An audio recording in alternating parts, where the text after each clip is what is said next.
Transmitting to you from Old Heart Radio.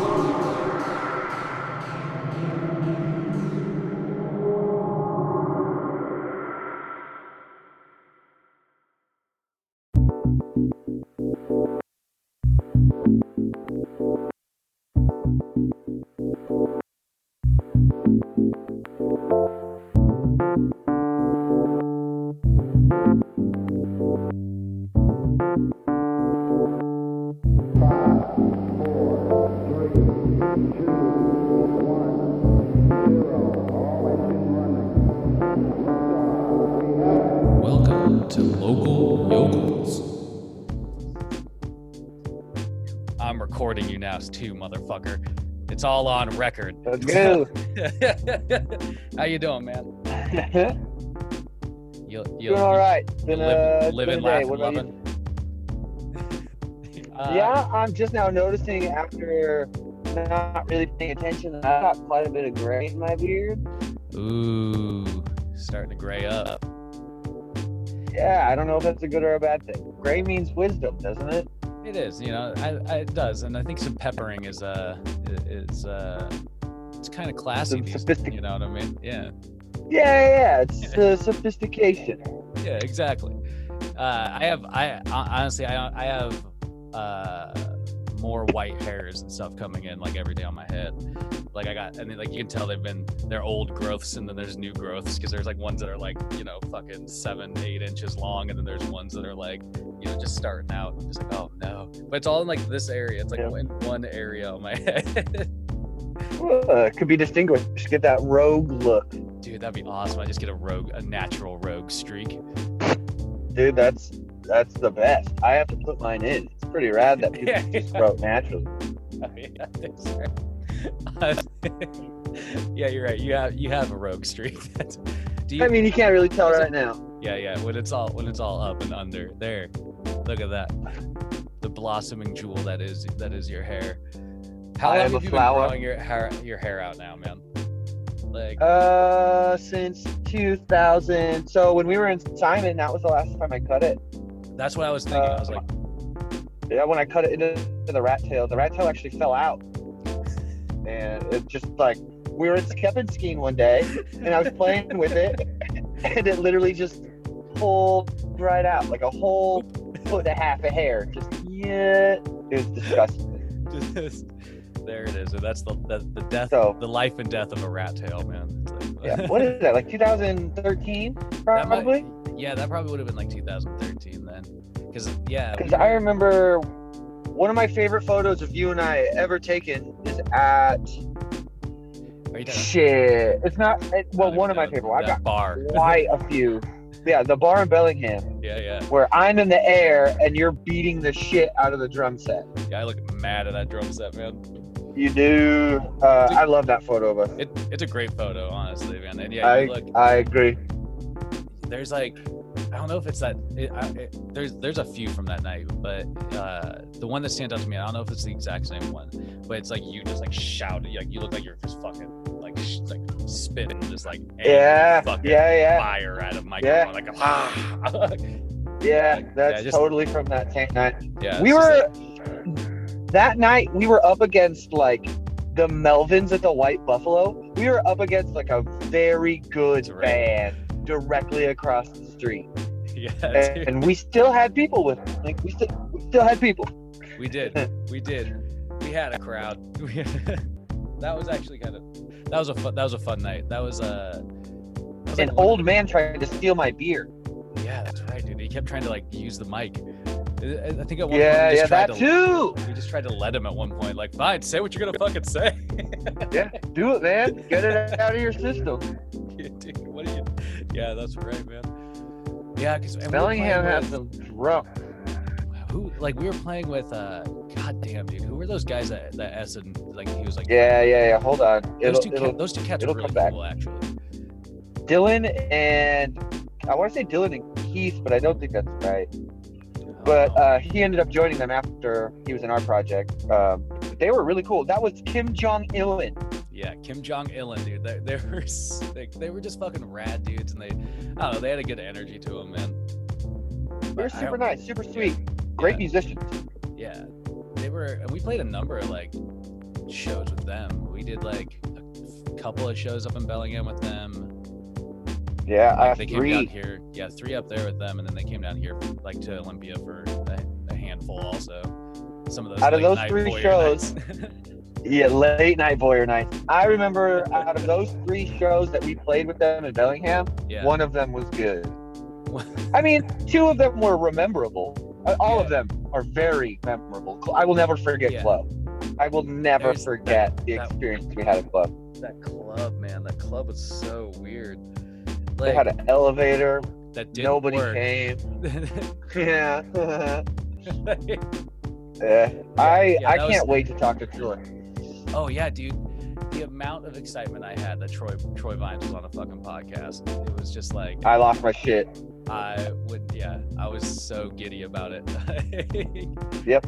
I lost my shit. Oh yeah. Before we get into this, okay, Halloween. What are you, first of all, do you guys do a couple costumes for Halloween, or do you guys do individual costumes? And if so, either of those being the case, who are you guys choosing to be this year, if you've given any thought? I mean, I have cursory just thoughts on it. I haven't, like, I honestly, I wanted to cosplay at a Comic-Con like a couple years ago as The Question. And I was thinking about trying to do that because I always loved it. And that would work for Halloween pretty well because The Question's such a cool character with like that blank face and just, fucking noir-ass detective. So I was thinking about that. But we have, I mean, like in the past, me and Nadine have done one couple's costume. And that was Han Solo and Princess Leia. And she was Han Solo and I was Princess Leia. And, I remember that. Yeah. That was great. I really dug that. I kept the stash for it, and it everything. It had the Princess Leia buns and the mustache to boot.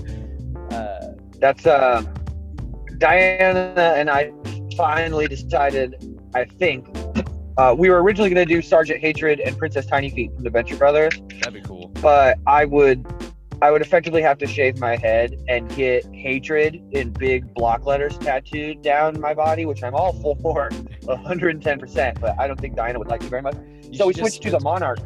Oh, that's good. The Monarch and Dr. Girlfriend. So I'm growing my beard out so I can get a fucking Monarch goatee swirly thing. Swirly thing. That's cool. Yeah, that's a good idea. I'll have a head. Basically, my whole head will be in black with a little crown, so you won't be able to see my hair. Yeah. That's good. That'll be a good look, man. We'll see. Yeah, I mean, now's the time to start thinking, to like really start like thinking and finalizing some ideas if you're gonna plan like a legit costume. You know what I mean? I feel like bitches already be planning Thanksgiving and Christmas. Why does Halloween get left out? That could be a fun thing. Sure. It's just up to you. Yeah, you just got to put a little effort into it. Like last year, Diana and I was Violet J and she was Shaggy 2 Dope from ICP.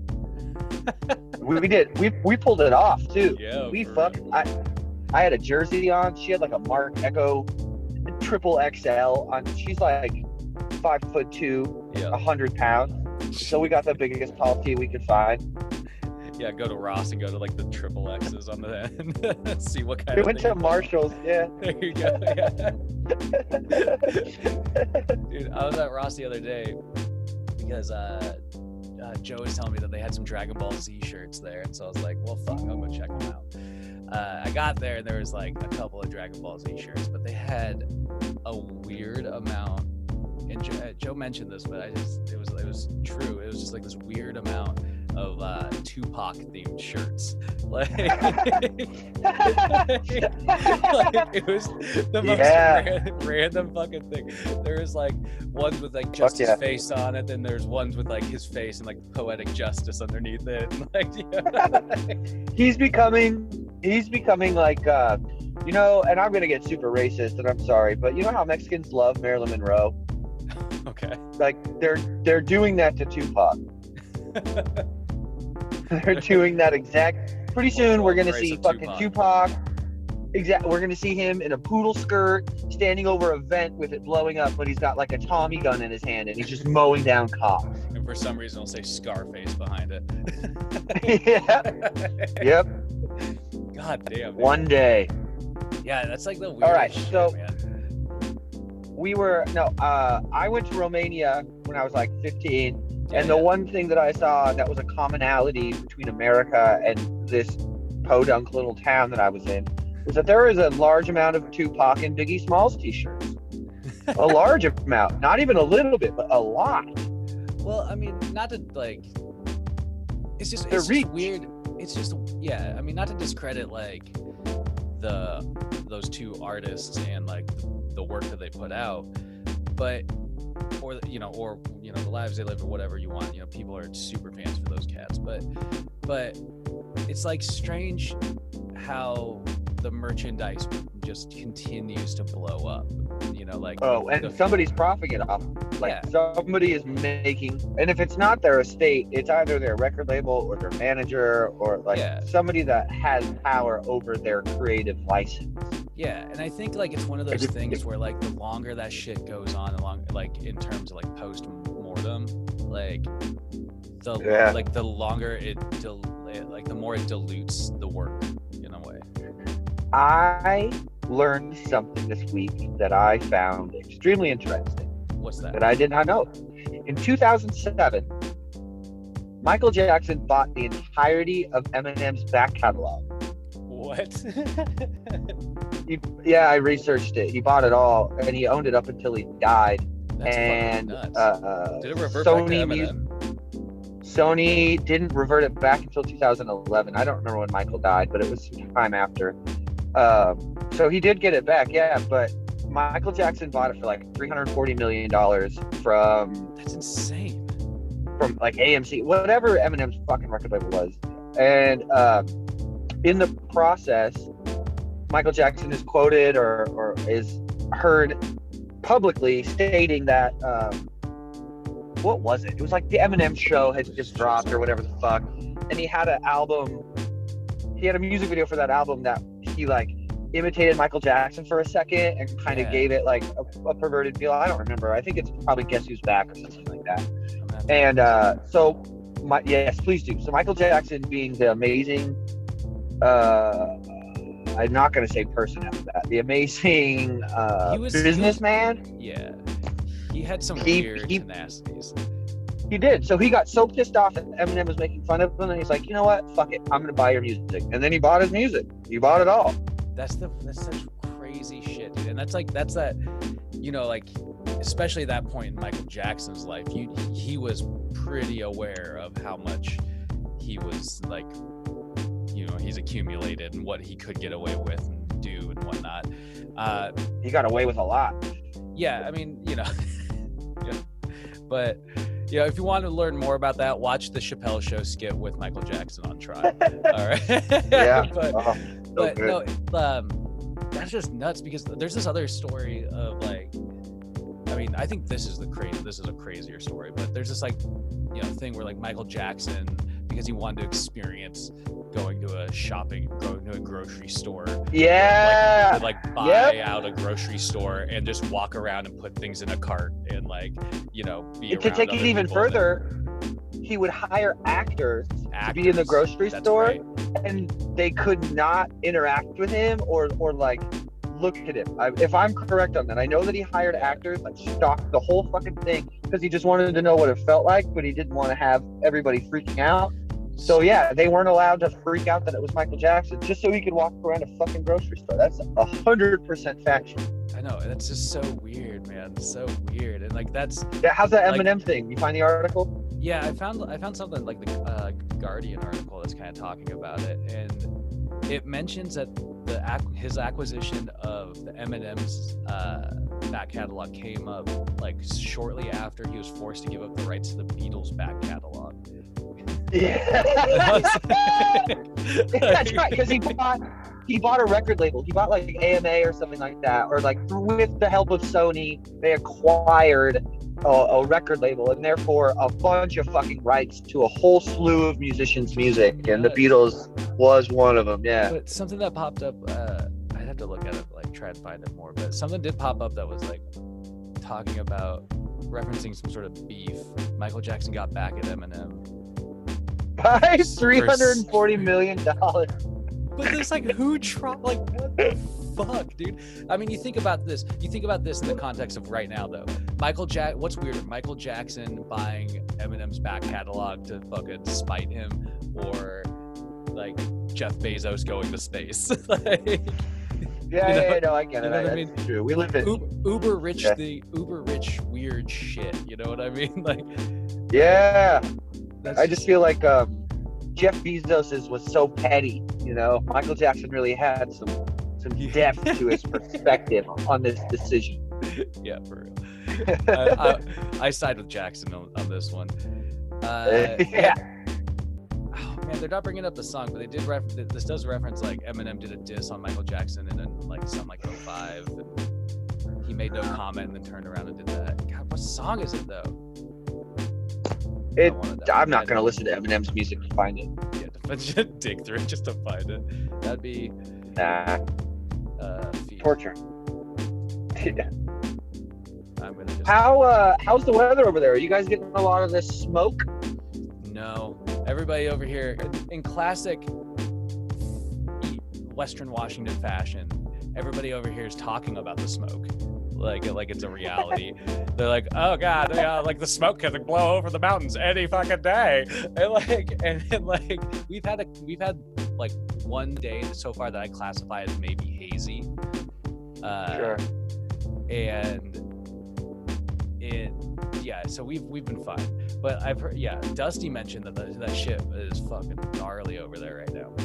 It's super. We've had a white sky for the past 4 days, probably. I mean, pure white. God. Pure white. And I feel like I'm in Morrowind, and the map hasn't rendered yet. Like, it's just, I'm running through the world map, and things on the horizon are just slowly appearing. Yeah. It's, I mean, in a very unhealthy way. It's pretty bad. That lingering sucks on that way, but it also becomes kind of like, it gives always like an eeriness to everything, too. It feels like Silent Hill. Yeah. Yeah. Uh-huh. But you also get like you get to breathe in the smoke too, so you know it's like extra damaging. So, are people like? Yeah. I mean, are people having to like, not because of COVID, I get masks, but like, are they having to be like smoke masks now? Yet? Nope. Nobody gives a shit. Yeah, fair enough. I mean, that's the thing. And there's all public spaces have people with no masks on. I feel like everybody's like we went to the movies the other night. We saw Monty Python and the Holy Grail in theaters. Oh, cool. It was very cool. And literally no, I had my mask on the whole movie, and not a single person in the theater had a mask on. Yeah, I've definitely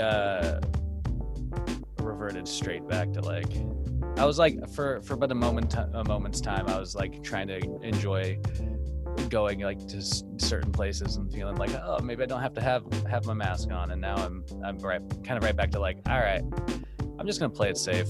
Like, I just, I don't give a fuck about it all. Like, I feel naked. Yeah, I feel vulnerable. Yeah, I think vulnerable is a good word. I feel very vulnerable without it, and that's also partially because like things at my day job where like I see, you're on the front line. Snot-nosed kids, and I see people like cough right in other people's faces, and like, it's just like, and they all like, and people just, as soon as we gave up on social distancing things at work, not that I'm like proud of that, but as soon as we gave up on that, we basically like people just started cramming themselves into the space like on top of each other in mass. And so like it's nuts, and you're just like, does nobody in this room seem to care? Like, all of a sudden these 75 people that just jam themselves into this fucking small space, like, no, they don't give a shit about themselves or the people around them. They just want to get their fucking coffee, their 8 arms big pastry, and then get the fuck out. And that's exactly, dude. And that's what I don't fucking get. It's just they're like, what's the, like, still to this moment, it's like, what's the fucking harm in just saying like, oh, I gotta give that person in front of me some space? Like, big fucking deal. Like it's like when you're driving and you're purposely not tailgating, but you're like a car's length away from the person in front of you, and then there's a dick hole on your ass. It's just riding you. Is like, I'm like, trying to be responsible. yeah, You're they're back there making like, speed up, man. What the fuck you doing? Yep. Like, I am going as fast as the person in front of me. Shut the fuck up. Yeah, that shit's so fucking stupid, dude. It's man, yeah. Yeah. But anyway, It's human. Yeah. Well, I'm glad. I'm glad that you're weathering the smoke and shit. I mean, it's an unfortunate fact of life, and it has been for a very long time. It feels like, but it's just gotten so much gnarlier. It seems in the last like decade for sure. I mean, it must have been like 97, 98 when like a third of Chelan County caught on fire towards, it might not be Chelan County, but it's up towards Chelan. Yeah. And I remember driving through, shit. I remember that happening twice. I remember it happening in 2009 also, that like Chelan was on fire. Yeah. Maybe that was 2008, but it's just a way of life over here now. You just accommodate with the smoke. Yeah, but like I said earlier, though, it's really this weird, funny thing to me that like people over here seem, in Olympia area, they seem to like, they don't have a ton like disrupting their lives in town. So they look at like something like that happening over there, and then even though they don't know dick all about the eastern side of the state, they seriously will like try and latch on and like be like, oh, I feel that emotion, like, oh, now I'm afraid of the smoke. I think half of them are like, shit, Spokane's in Washington? I thought that was part of Idaho. Yeah, like legitimately, man. Like I talked to Wenatchee's the geographical center of the Washington state, right? We have a fucking flag. It's in this place that exists in what's called Central Washington. People just immediately go like Cle Elum is, and like that everything further is like all East Washington. Like there's nothing. Yeah, it's just either east or west. That's what happens. Yep. It's very polarizing. Each side is like really ignorant to what happens on the other side, it seems like. No, I agree. It's such a strange dynamic, though, don't you think? Like oh yeah, it's like Wenatchee and East Wenatchee when we were in high school almost, and like we would go to a show and there'd be Wenatchee kids there that were gonna also play the show, and it was like, we don't know anything the fuck about them. You might know a friend or two that they've got, but it was instant like, hey man, fuck you. Yeah, exactly. Like it took a long time for like the whole, and that's just between a river. Like this is a mountain range and miles we're talking about. Yeah. This is not to mention as open-minded as the Western side wants to think and believe that they are. Yeah. I think there is a lot of closed off mindsets and perspectives, especially about the state that they live in. Oh, absolutely. I would say that over here you find a bigger polarization in like how people view classes of wealth. Sure. And like over on the other side of the state, it's more, I'd say like the way that people most likely negatively view other people is probably through like the racial status, from my experience. I was going to say race. It's race. Yeah. Not racial status, race. I don't know why I said status. But that's kind of a good point. I mean, but true. But it's strange. There's like you said, both places have an underbelly, I suppose, and that kind of negative side. But that being said, I still think Washington's a goddamn great state to live in, though. I can't hate on it that agree. much. So we've got what, like the highest density of millionaires or some shit like that. I don't know if that makes me feel that great about it. Well, that, and I think we for a time had the highest density of serial killers too. Yeah, see, I like so that. I think those probably go hand in hand. They're probably, I bet those charts are extremely similar. That'd be interesting. I just recently read this article from 1995 that was published in the LA Times, and it was called Little Town of Horrors, and it was about Wenatchee, Washington. And it was talking about how in the 90s, a series of different things happened in Wenatchee that were all kind of fucked up. Like there was the killing of a mother-daughter, the Huffmans, by I can't remember his name off the name. I should bring that article up, but he was later dubbed the werewolf killer or something like that. And then there was also talking about how in the 90s there was this big scandal that went through where some people were being accused of pedophilia around the town. Yeah, they made a documentary about it in the church. I didn't know that.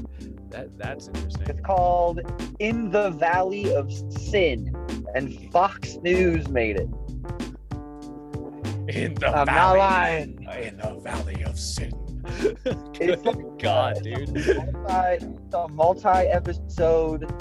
multi-episodic documentary about that pedophilic sex ring that happened in our county. Which, do you think it's worth watching?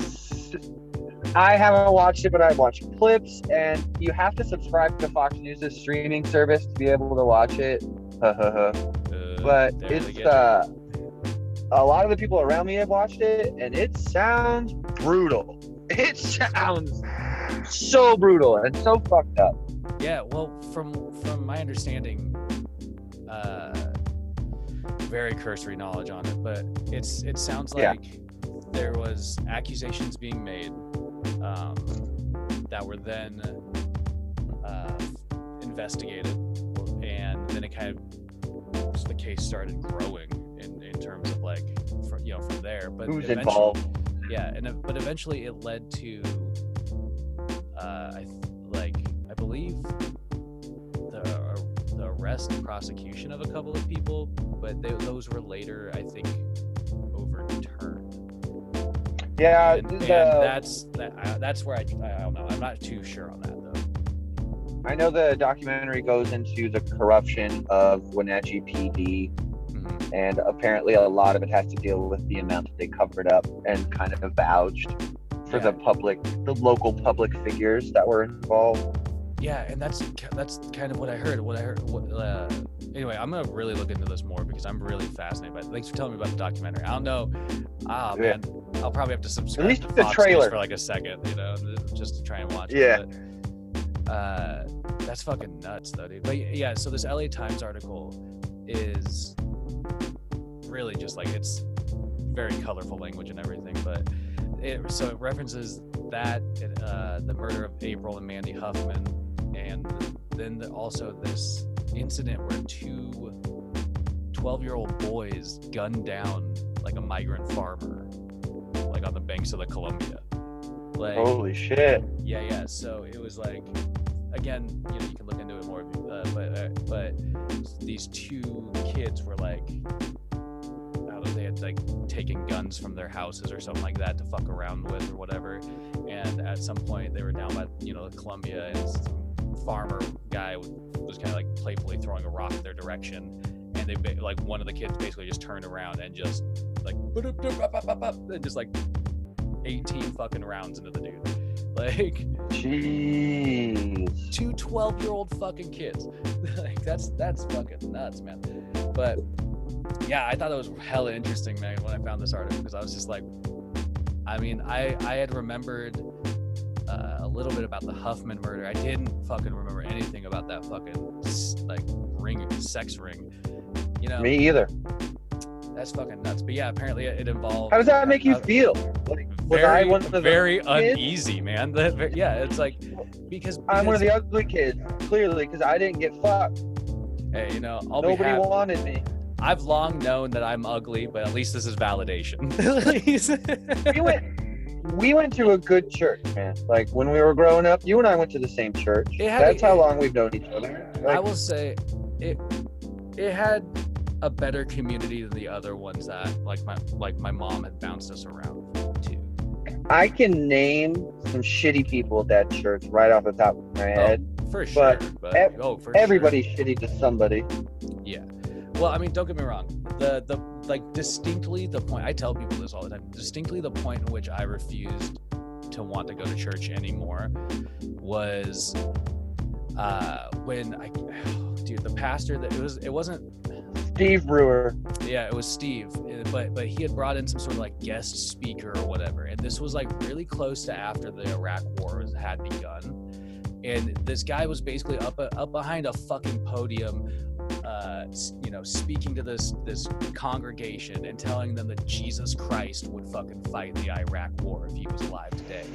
And it's just, that was like hard sell. You know what I mean? Sell. Like on top of everything else that you have to buy into, it was just like, that was just like such a slap. And particularly it hit me because like in the Valley, there was no secret about the fucking military guys who would just go around to the high school and like go around and like try and cherry pick teens and like get them to like start signing up early and like, and so it was just like, it was kind of fucked. I was just like, that's fucked up. And like that's like, if you're reading anything out of this book that like leads you to that, then like I'm not into this. That's the basis of Christianity throughout. I mean, we don't have to go into this. We're just saying like so many wars started on that book.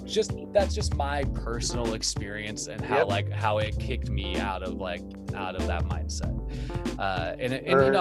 I'm not saying that people don't have to believe in what they want to believe, and like Christians can believe in Christianity, all they fucking want. I'm not gonna slap them down for deciding to dedicate themselves to whatever they want, but that's their life.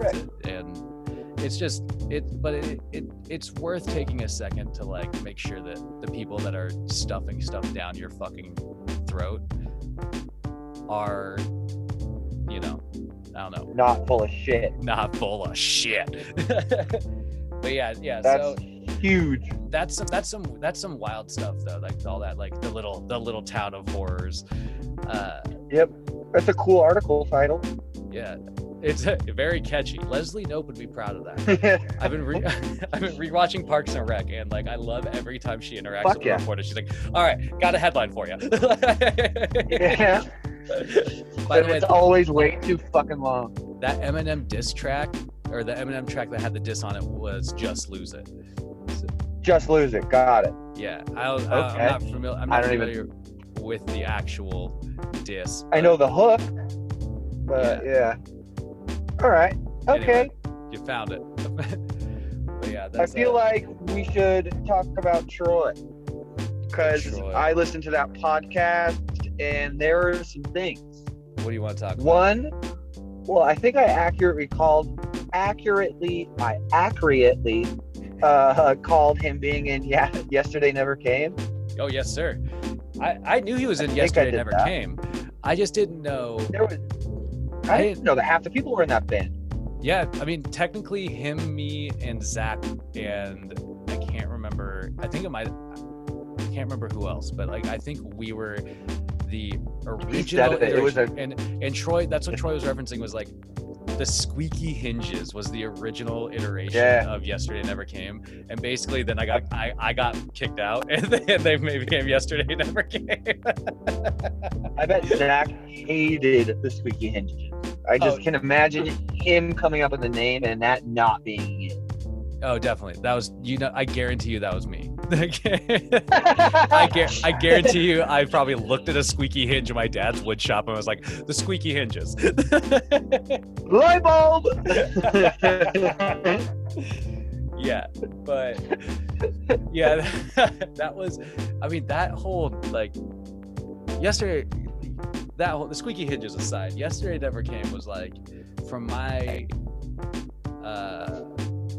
what I'm aware of, it was the like first real group that Troy had kind of participated in, and I basically lurked around the group because I was like, they're all my friends. I don't know where else am I gonna hang anyway? So So it was always kind of strange. Would you guys practice it?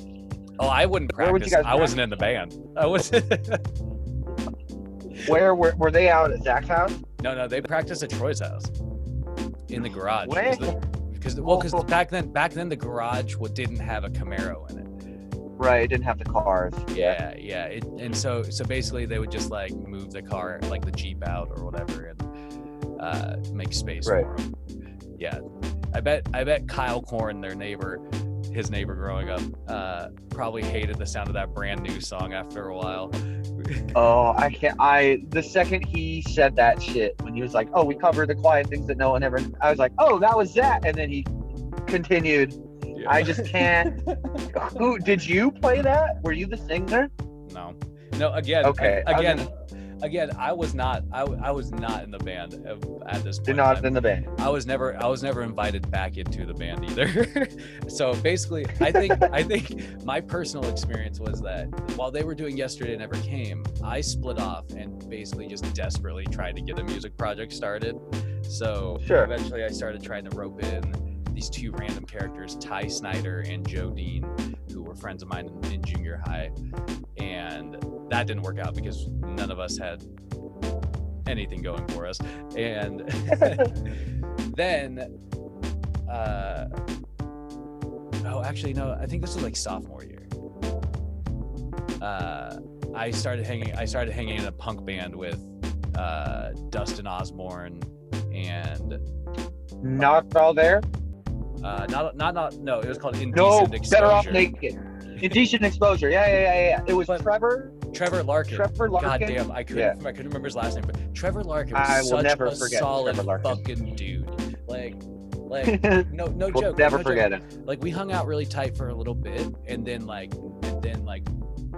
you know, high school groups kind of drifting. Yeah. But no matter what, it was like I don't know. He was just, you could bump into him. You could you know, and he was always just like, he was a solid dude. He was never like hating on you unless you shit on him, basically. Oh no, he hated on me so hard one time. That's why I'll never forget it. I don't think he ever liked me. Did you cross him in some way? Yeah, I did. I met him because of a girl that you and I, probably somebody you haven't thought of in a long time, Amanda Nivens. Oh my God, yeah. So I was in 8th grade. Y'all were in 9th grade. And I'm standing around talking to Amanda, and Trevor comes up and puts his arm around her because they're good friends. And I'm wearing, because I'm 8th grade me, I'm wearing a Newsboys t-shirt. Oh. And it has a picture of, it has a picture of Captain Crunch on the front of it, and on the back it says, "They don't serve breakfast in hell." And he looks at me.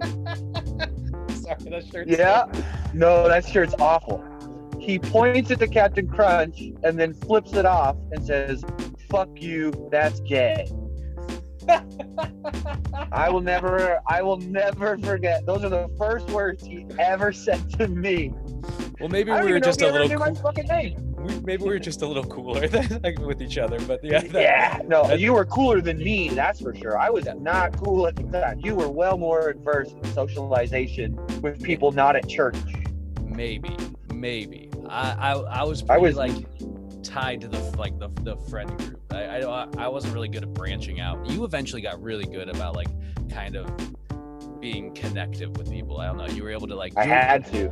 Well, I think I mean, I'd put you and David in like very similar like personality categories because you guys are both able to just fluidly kind of like jive with so many different people. And I think it's like a really strong character trait that other people can learn from. And I just, well, maybe not at this time in junior high. Were you there? Not at my, no, I hadn't met Fitz yet.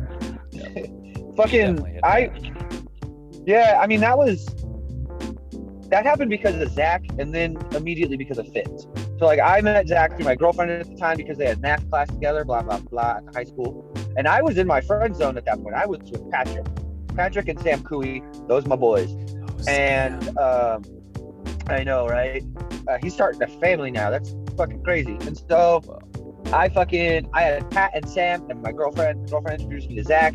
And then like a couple days later, Fitz, with you behind him, I think, comes running down the hallway. "Hey, you're Rainey's little brother." And then found out we're cousins, and we started hanging out real tough. What? Oh, forgive me if I cannot remember her name. What do you remember? Fitz had a grandma. Holly. Was it your grandma also? Oh, Grandma Ruffle. Was that? Okay. Grandma Ruffles down 19th Street around the bend. It's like the third house on the right. Her house was dope as shit. Dude, shout out to Grandma Ruffles. She was fucking cool, man. Fitz took me there a handful of times, and like she was just so fucking nice. Like what a wonderful. Yeah. Anyway, but so you guys were related in how again? So my half sister is cousins with him and his sister. Gotcha. Okay. Yeah. So we are half cousins. Okay. Fair enough. I think that's how that works. Yeah. I think legally you could get married. I think legally we could. I mean, it's probable. There's You're removed. Yeah, enough. there's some actual. Yeah. I mean, we have a quarter of the same blood, half of the same. I don't know how that shit works. But like, I have no idea. I actually, you know what? What? So my sister has my half sister, and I only share my dad's blood. David doesn't share any of this family's blood, except for with my sister, because I don't have any of that blood. So technically, we could totally not get pregnant if we had sex. Yeah, that makes sense. Yeah. The science I is think there. that's how it works. Hey, I read it online. Oh man. Okay, yesterday never came. Okay. Oh yeah. So I was so upset when you guys cut it off at. I don't even think you got to Schmouder. I think you cut it off before Schmouder. Yeah. I know the time and blah blah blah. Well, it's not always. It's sort of that, but I have to I've been having to get better about juggling it all because we're doing so many more podcasts. Like everybody is like wanting to do them, and like everybody's up, and I'm so fucking stoked about it. So that's a little. You're bit single-handedly. You're saving a friend group. You're taking the amoeba and you're pulling it back to the center after it's been spread out. I mean, I don't know if I'm doing that. I think. Yeah, you are. Yep, well, you are. I don't. If you don't want to take that blame, that's fine. But you are. If you want to take that blame. Either way, Troy really wanted to talk. He wanted to do one with like Dusty in particular, so we could like all talk about some Schmouder stuff. And I thought that was a really good idea because my brain doesn't always pull up the best stories these days, so it's nice to have some refreshers. I bet if you tried hard enough, you could get Rex on that too. Well, so this is Dusty said that Rex. The only thing that Rex wants to do, and this is totally Rex, and I love it, and I want him to do it, is that he will only phone in. So, well, he can do that through Zoom, just don't video share. I just don't think he even wants to use Zoom, which I mean, like, whatever. I was thinking, though, I was like, I have another one of these mics. I could easily just maybe, like, he's going to make me do it all janky, but just put it, like, right up to the phone and just, like, have him talk from my phone into it or something. But I mean, he's not going to be able to hear any of us, but yeah. That's what I mean. I was like, where's the conversation?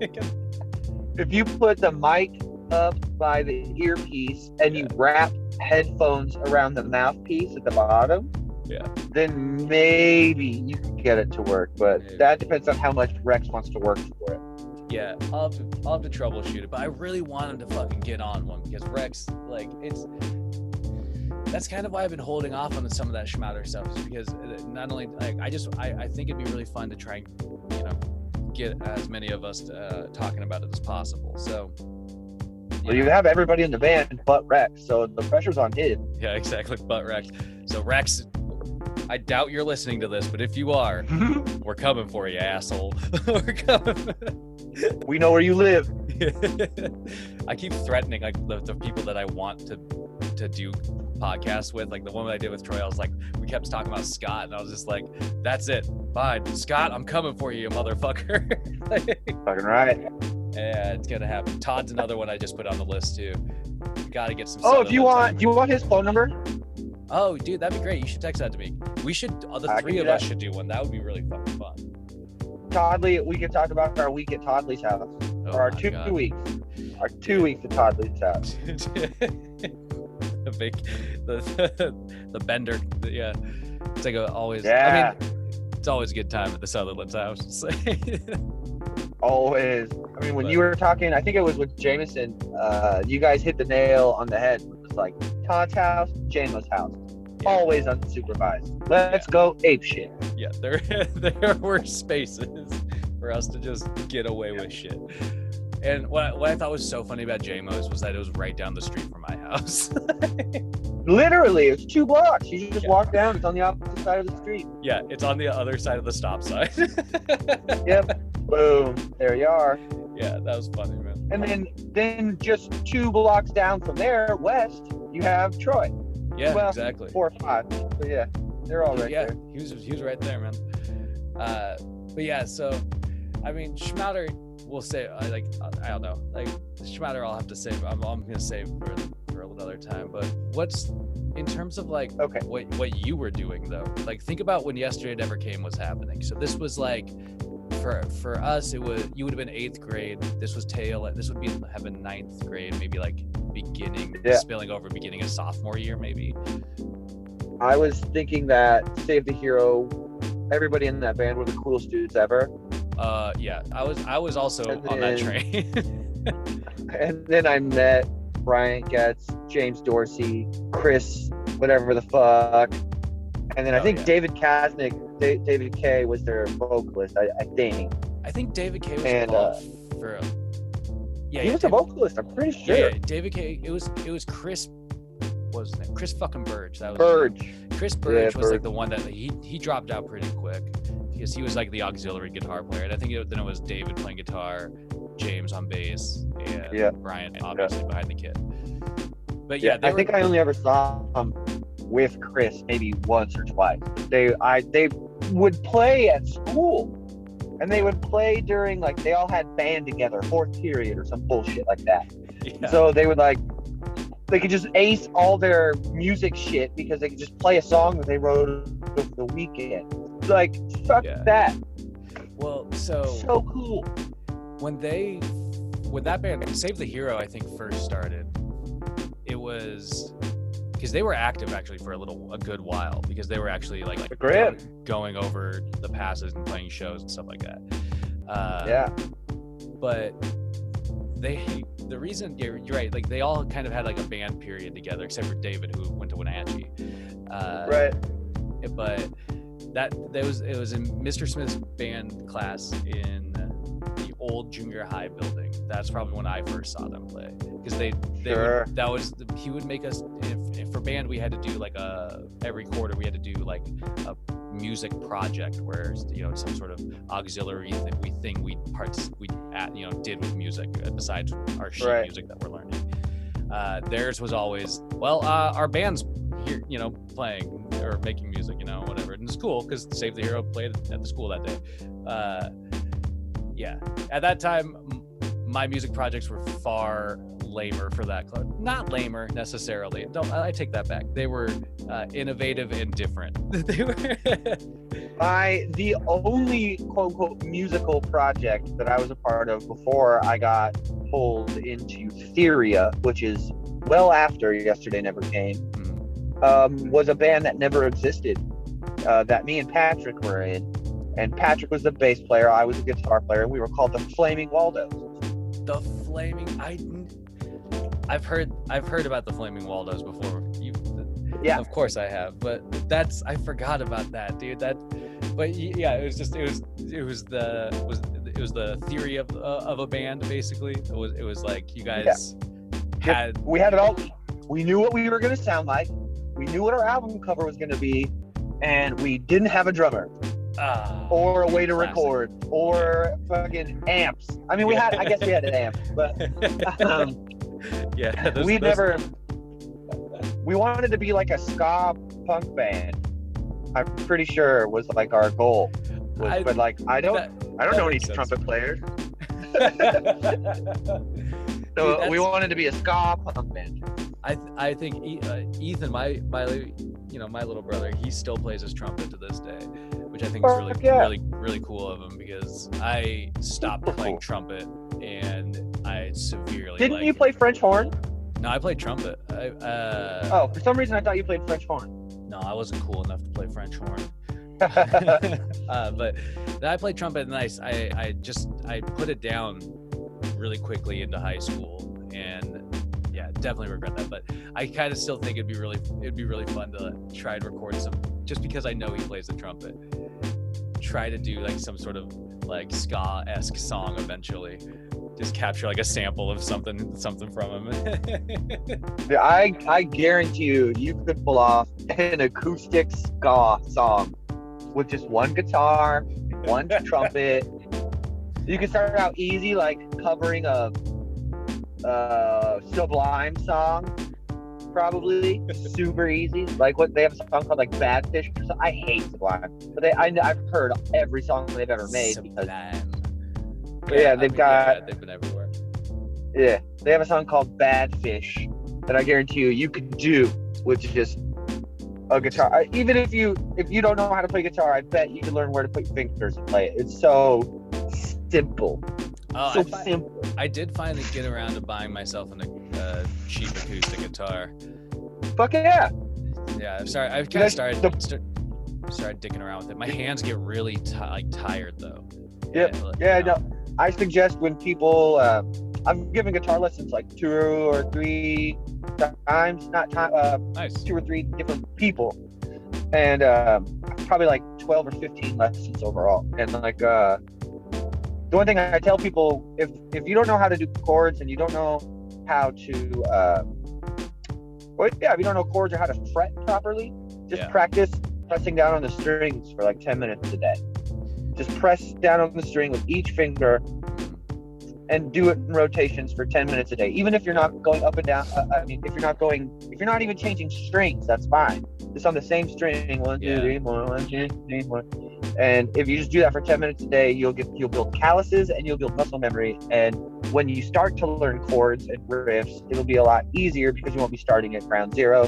You'll be starting with a little bit of muscle control and calluses, which is what you really need. Yeah. Or you can get those like a stress ball, just squeeze it. No, that's a good tip, man, because that's been I've been like very obviously very like cursory in what I can do play at the moment, but that's the biggest thing is learning the pressure, like for some reason keeping like the right pressure on the strings and not like too much or too little. And then the dexterity of it all, man, like stretching your hand around the fretboard is nuts. And then I think about like people that do like 7 strings and stuff, and I'm just like, God, I couldn't do that. I can't. It's a fucking jump. Just jumping that to one a 7 extra string, but like holy cow, It's a lot of fun. You fuck with it. Hard. Not even a little bit. Hard. I never want to play a 6 string ever again. I only want to play 7. I have a 7 acoustic, I've got a 7 electric, and I don't need anything else. Nice. Fair enough.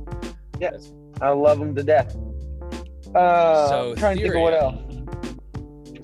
So Theria was that was the first project. Yeah, it was. That was 2006, and so it happened. My girlfriend told Zach that I could scream, which I couldn't, but I thought I could. And then I showed up for band practice, and I showed them what I thought was a scream, and they all looked around and like, "What? Like that's not a scream." So Andy Card gave me the only tip that I needed. He's like, "You know how a girl screams? Like, you know how when you scream like a girl, just try to scream like a girl, but then push really hard and try to bring the pitch down." So I sat in my room for a week and screamed like a girl until I got something. And then after that, I annoyed the shit out of my parents, because for a good 8 months, I would sit up in my room and blast the same 10 songs from different bands off a mix CD that I made. And I'd have a mic plugged into my guitar amplifier turned all the way up, and I would just practice screaming into a mic for 3-4 hours a night. I didn't play Game Boy, didn't do internet, nothing, just fucking and that eventually got me into Theria, and then they didn't want me anymore, and there was another band called Dead End Romeo. So who else was in Theria at the time? Theria, okay. So you mentioned Andy Card. Yeah. So this is great because they went through some lineup changes while I was there. It started out as Sam Malich on drums. Okay, Sam, yeah. Peter Piscasio on bass. Whoa. Wild. Yeah, there's a name. Emmett Brooks on guitar, Zach Rogers on guitar, and starting to sing. He's trying to convince the band that he can sing and he needs to start singing. Yeah. So he's trying to write good guitar parts that they would be okay with him singing over. It took a minute. And then Andy Card. Yeah, so that was the 5 people. We played maybe 2 shows with me as a vocalist, maybe 3, where me and Andy Card would split vocal duties. But then it changed. Did Andy scream as well? That's all he did was scream. He's still, I don't know if he still to this day can do it. I have their demos. I can send them to you. He has a fierce scream, but it is very monotone. It doesn't go up or down or anything. It just kind of stays the same. And so, and we were never good at writing lyrics. We were the band that was like on the way to the gig in Yakima, and me and Andy are in the backseat of the truck trying to figure out the lyrics that we're going to scream to the songs that they've already recorded and put on MySpace. But Andy never wrote lyrics. He just screamed words or tones, never wrote lyrics. He even in one of the songs screams the band's name. He screams Furia. It's like saying the name of the movie in the movie. Exactly. Blood in your face. And he fucking I didn't know that. That's so funny. Yeah, we were champs at writing. And then when we got to the stage, neither of us remember the lyrics that we wrote 15 minutes prior to getting on stage. So it just diverted to tones and us looking at each other for the other one to take over vocal duties. Yeah. That's so funny, man. And I was in my Josh Scoggin performance phase real hard during that time. And so I would regularly put the mic in my mouth or put it on the ground and get on all fours and scream into it that way. Or like I would be in the crowd more than I was on stage. Like I wasn't the ideal vocalist for a band. Fair enough, I guess. But that, I mean, that's part of the thing about being a vocalist in certain types of music, where it's a show, and like, you know, you can get away with maybe like doing a live performance where like, sure, your scream sounds a little more guttural than it does on the fucking tape, but like, you know, like the performance was fucking killer, you know? Like, and that's you see what that you want. fucker You move? Like, yeah. And our performances were so bad that we were at the Natchez Grange in Natchez, Washington, which is a suburb of Yakima. Yakima has suburbs. And so I don't remember who we were playing with. I don't know any of that. I don't remember any of that. The only thing I remember is we were playing and 2 dudes in the crowd got into a fight. And we're in Hicksville, bullshit, USA. And so they naturally all file outside and start beating each other up, kinda. Not really good, but just like, oh, I'm angry, I'm a hick, you're angry, you're a hick, let's come go. at me. Come at me. And so as the band's playing, the whole room empties. Gone. No one in the room. It's exactly and what we're in the middle of a fucking song. So I'm shirtless at this point because I'm dying and out of breath because I just smoked a pack of Camel Wides on the drive over.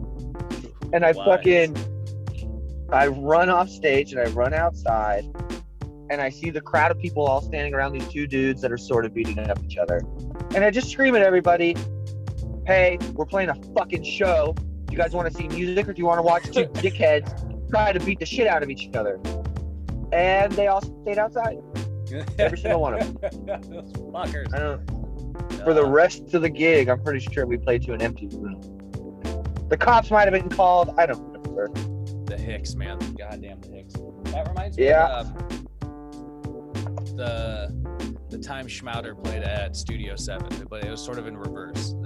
And it doesn't involve somebody getting beaten up. So it's very lightly like your story.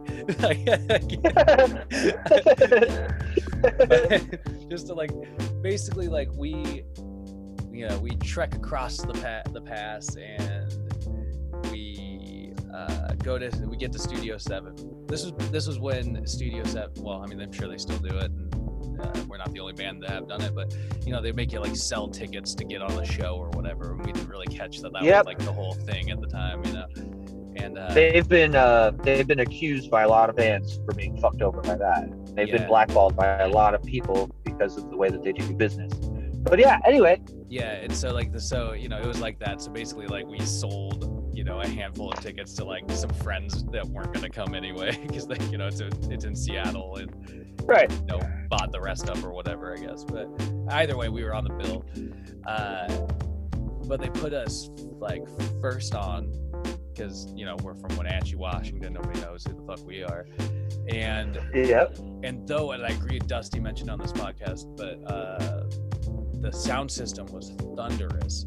And I loved that about like playing on that stage. Crazy.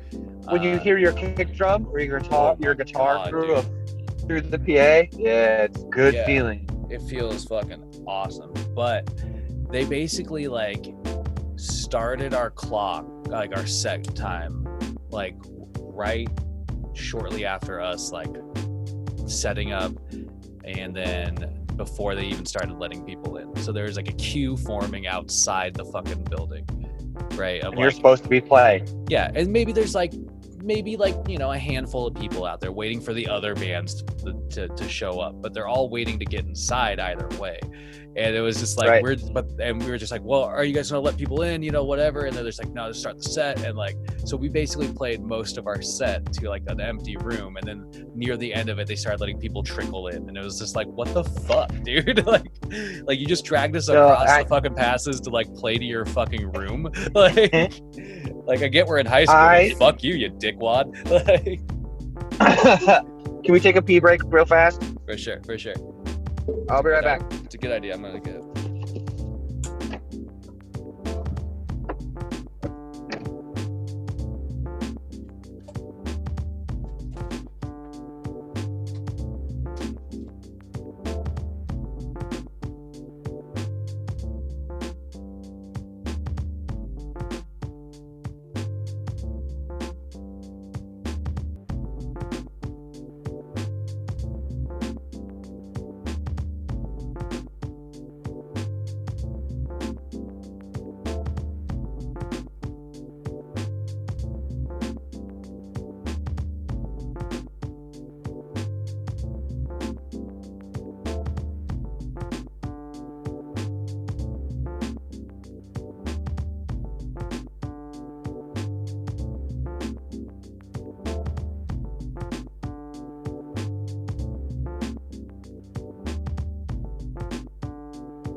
Back at pretty much the exact same time. That was weird.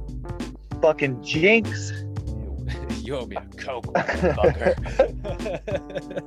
So after the Yakima show is basically when I believe Syria kicked me out. I think they kicked me out right after that, and it was a really nice kicking out. Like I still came to band practice and shit. Still hung out with the boys. To be honest, that's how I felt about like what happened with Yesterday Never Came. Like I was never like upset about it or anything. I like, to me at the time, like I remember like I just really wanted to do something like musically because I had not had a chance to, and like my parents, particularly my dad, was not big on loud noises, so even though you played a fucking trumpet. It was the most strange dynamic of like, keep it quiet, but you better not do bad in band class. Dads. But either way, but yeah, I was never like upset by them like doing other stuff. I was like, clearly, like I was like, you guys are obviously better off without me, you guys have people that play Yeah. instruments, you know, Yeah. Because at this time I wasn't even like, the only thing I had instrument wise was basic keyboard and trumpet. Sure. So Sure. you know, I hadn't even touched a drum set yet, and but yeah, so you know, whatever. But what happened after Theoria? What was weren't you in it? So Dead and what? Dead Romeo. I was like, is it? I couldn't remember. It was like I was like, it's something. It's bad. Like, for some reason, I wanted to say Society, and I was like, no, it's not like that. It's like, but Dead and Romeo. That's right. This story is one of my favorite / most embarrassing stories I think I've got in my life, but I'm happy that it happened. So, the story starts out so good. I'll try to tell it fast because I know we're getting into hours. But you're fine. So I learned how to scream, right, and I can do it, and I'm proficient at it. So Andy Carr. So Theoria has a gig like on Friday night at the Grange with a band called Dead and Romeo, and I don't remember who was that headline, but Theoria was the second bill, so they were the middle band, and Dead and Romeo was the opener. So it was like on Friday or Saturday of that week. Andy Card doesn't do his homework and gets grounded. Oh, grounded So from the great show. They need a vocalist for the show. And so they asked me, and I'm like, yeah, sure, whatever, I'll do it. Yeah. They didn't have I don't know if they had a bass player at the time, because so at some point in the band, they kicked Sam Malich out on drums and brought in Jesse Rogers, Zach's little brother, on drums. I wasn't there for it, but I do remember the story of Sam taking down his fucking gigantic drum set. He had one of the biggest kick drums I've ever seen in my entire life. Yeah. It was custom too. It was either Truth or Orange County drums. I think it was Orange County. I think it was an Orange County set. Yeah. I don't know if that has nice, any. Man. Very fucking nice. And so he packed that whole thing while crying within like 15 minutes into his little Miata. Oh, man, do you remember that Miata? I do. So as he was flooring it out of Zach's driveway, his kick drum flies out of the back of his fucking Miata. Oh no! And he has to pull over to fucking get it. So I wasn't there for that, but I showed up. I showed up after that. After that had happened, for sure. I can't remember. I think Emmett picked me up that day or something, and or maybe Andy actually. Andy would pick me up a lot for band practice. Okay. But so Sam Malich gets kicked out. They brought in. Oh yeah. So let's skip all that shit. So I filled in for Andy Card, and Dead and Romeo played first. They're a screamo band, genuine of the essence screamo band. And their guitar player screams sometimes, but he sings most of the time. And we covered in the Agony Scene, which is this old shitty hardcore band. They're not shitty; they're pretty good. They have a song called "Scars of Your Disease," and I remember on the microphone. It was my first show ever. I'm wearing a beanie with pigtails. Like, you know those? Yeah. Those ones. It's like a white one with a pink stripe down the middle. They're just got, and then, I had like at least 5 of those. Like, before kitty ear hats became a thing, those were the shit to have. And so I was up there just into it. Anyway, so the guitar player / vocalist for Dead and Romeo knew who the Agony Scene was and really liked that song. So he's up in the front row screaming every fucking word. And so I'm in Theoria for a little bit. Dead and Romeo gets another singer named Garrett Dart. And Garrett Dart is, if you remember that guy, he was more of a Dan Smith-esque vocalist. Fair enough. And for a screamo band, that's a pretty hard sell. Yeah, lots of poetry and poems. Though you see later how that can be the Chariot incorporates his style really well later on in it's about context. You know what I mean? It's all about context. For sure. If I'm listen playing to Listener, by the way, the first 2 albums at least. Maybe the first 3. I can't endorse their newest stuff because I haven't listened to it.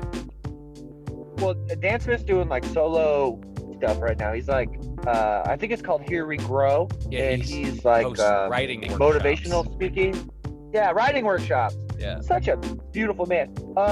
Also, side note, we have to take a selfie with the Chariot Stone piece and at the Chariot on Twitter or Instagram, so they know that it exists. Good point. Because I think Steven would really appreciate that, as stupid as that sounds. Anyway, so Dead End Romeo gets Garrett Dart. They play a couple shows. I'm booking shows at this point at the Press Room Theater. Yeah. And they play a couple of them. The Whack Arnolds play a couple of them. So yeah, I was gonna say that was the Whack Arnolds incident at the Press Room. That was the show. That was the show. I will always remember that show. The night of Scott Weiss saying the most dark insult I've ever heard another human being wish upon another person. Oh. Do you remember what he said? I mean, if I recall correctly, you guys are being interviewed by the fucking radio. The radio is interviewing your asses. The last band in the Valley that needs to be interviewed on the radio is the Whack Arnolds. I know. It's fucking awesome. That show is fucking legendary in my mind. So some asshole pulls the plug on the stage and everything gets turned off immediately. And Rex is about to murder this guy. Yeah. David is about to murder this guy. And Scott Weiss is either drunk or just being Scott Weiss. It's very theatrical individual, that one. Yeah. Do you remember the insult? I believe you told the man to fall down a deep, dark well. I hope you fall down a deep, dark well. I believe were his words. Yeah, it's like it seemingly comes off as harmless, but then it slowly sinks in, and then much like you slowly falling down that deep dark well, you can no longer see the positive light at the end of that sentence. It was hard, but that guy like literally got face to face with like Scott and other members of the members of the Whack, and it was like, what are you gonna slug a fucking kid in front of your kid here, dude? Like, get the fuck out of here. 16. Go ahead, hit me, you fuck. Like, that was back in the blissful days of I could still technically cop child abuse. Bro, I was like 17. I was helping my comedy/horror troupe out with booking shows for the line outside the horror house. Like, I was just doing my best. And then do you remember why you booked the Whack Arnolds on that? Sorry, I'm smoking weed. It's not COVID, it's marijuana. Was that you guys are my... Yeah, I think it was the Whack Arnolds, Waiting for Daryl, and Ghost Power. Holy fuck, that's right. I forgot that I forgot that we were sandwiched in between 2 legitimate acts. Real bands? Like, listen. To be fair, the Whack Arnolds is like a performance piece, okay? It's art. It's fucking moving, art. Liquid, live art. Yep. To the credit of Ghost Power, I have not seen them since. And this is in the days when Jasper and his brother were in the band. Jasper's another boy you should get on this podcast. I really want to I haven't caught up with Jasper, and so I can get you his phone number too. He's just such a cool individual, man. Always has. He's still so cool, man. He's still so fucking cool. So that was Ghost Power's best set I've ever seen. Yeah. It was one of the best local shows I've ever been to, outside of maybe seeing Sudfer, if you remember Super Ultra Dimensional Sci-Fi Robot. Yeah, the dude used a vocoder, right? Yeah, that band was amazing. Their vocalist, they had 2 vocalists. One of them went on to be the vocalist for Mothra. The other one owns the radar station here in town, or at least did until he lost his license. You're talking about what's his name? Evans. Eli, Evans. I guess some shit. No, there's this dude in town. He's like at least associated with that radar station club. He's got the mutton chop. Yeah, Ron Evans is his name. I think. Yeah. Was he in Sudfer? He was in Sudford. He was one of the singers and guitar players. Oh, whoa! I do not remember that. That's wild. Okay. That's how he got his. Like, no, I mean, if you don't, you can watch the music video for That was Samba. his plug into the cool kid scene, basically. Yeah. He, Samba. I believe the live video of it should still be up. If you type in Sudfur, SUDDFR, Samba, you should be able to pick. I think it's Samba. What's the sneaker Puma makes? Because it's called that. Oh, yeah, Samba. Yeah, there Samba. you go. Yeah, I'll have to look. Cue it up, YouTube, you fucking bastard. Not that I can actually play it on here. Legitimately, even as small as Old Heart Radio is in terms of presence on YouTube, I put up a podcast that was titled like QAnon or something like that. And I was like, doing an episode about like learning about it, and it got fucking deleted. I was like, the fuck? Those QAnon people are ruthless, man. I was like, what are they coming after this for? I was like, it's not even fake about news. Like, yeah, it was just so bizarre. I was like, what the fuck, YouTube? Yes, that's so funny. Dicks, dude. Let's see. Super ultra dimensional fight. Oh my god. Fight robot go. Yep. I'm gonna see if it's on YouTube. It will be. There's no way it's gonna take it down. I'm not. I'm gonna cry. It it has. I'm not finding it yet. God damn. I will find it. I have the YouTube channel. I can do that right now. Oh no! Wait, hold on. It switched me to showing. It was like, did you mean suffer? Nope. No, I did not, sir. Oh, I got summer. Did you mean summer? Oh yeah, I guess I'll have to go to the guy's YouTube channel. Hold on. I want this in my life. Suffer. Get out of here. I don't want that shit. Either way, yeah, dude, I remember I only had the chance to see Sudfur once, and that set blew my dick off. And that was like during the time like I was barely involved. I was like for the longest time only involved in like the music scene by association. Like I was friends with guys in Yesterday Never Came. I knew, the guy, the all you guys in Theoria, basically. Like, so like, if you were playing a show, I was like, I could be there. Like, I was for a brief time obsessed with DFR. Like, and I really wanted to try and like, try and like do something with them. Like, I really wanted to try and like get them, like try to book them shows or something like that. And it didn't end up working out with them. Either way, they weren't really needing that. But yeah, it was just like, for the longest time, I was just associated with the music scene, really. And then weirdly enough, I think because I can't remember like really I need to ask David like what happened first, Whack Arnold's or Schmouder, because I think it was Whack Arnold's technically. No, because at that point I was in Schmouder playing with Dusty and Rex, so yeah, never mind. Because it was just you two or you three, I guess, on acoustic guitars at that point. Because we have a song. I remember seeing the first show at Cafe Mela. We have a song on the Tales from the Vines establishment called "Dinner Rolls and Threes Company 2," and it's basically this this mythological tale of how we sort of formed this weird group and then floated to the sky and lorded over everybody. Classic stuff. But classic, yeah. But yeah, yeah. Very, very Moliere. But either way, what were we talking about? Where were we at with you? We're not talking about me. Dead End Romeo. We're in Dead End Romeo. So you're in Dead End Romeo. Who else is in Dead End Romeo at this point? I will name a couple of the members because I don't remember all their names. Yeah.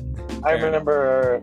So the guitar player that was super into the Agony scene, his name is Tony Agigi. And Tony Agigi, Sean Sanders. That's how I met Sean Sanders. I knew that boy was in there. And this is also the first time that anyone in our friend group, and I'm claiming the first, has met Greg Shapovalov. Ooh, good call. You are. He was not in the band. Right on that. He was just not there. in the band. he was Sean Sanders' roommate and an aspiring recording, like a engineer, somebody who records bands.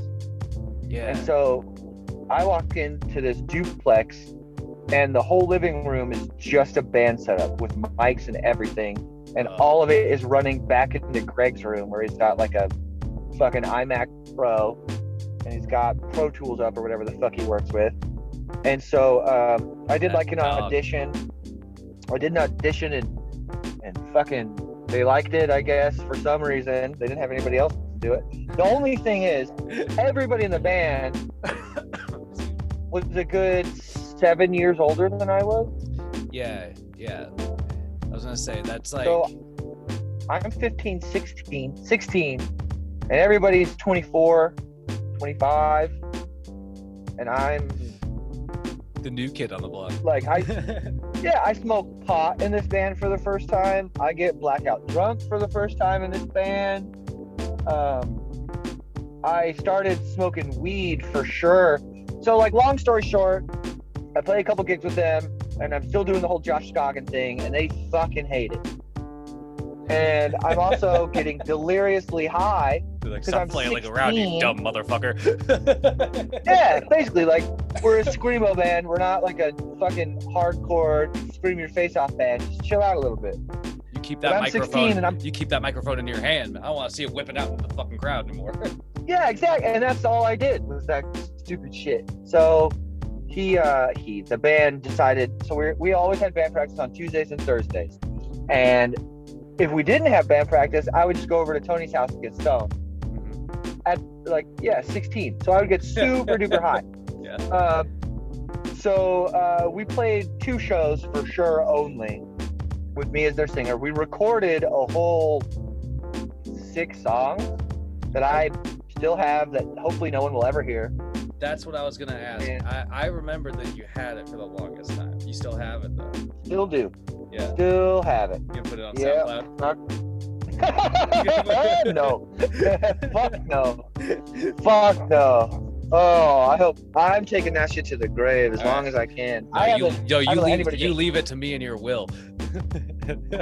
I will do that. I will 100% do that. I'm going to be revealing way too much information, but that kind of completes the circle of the story.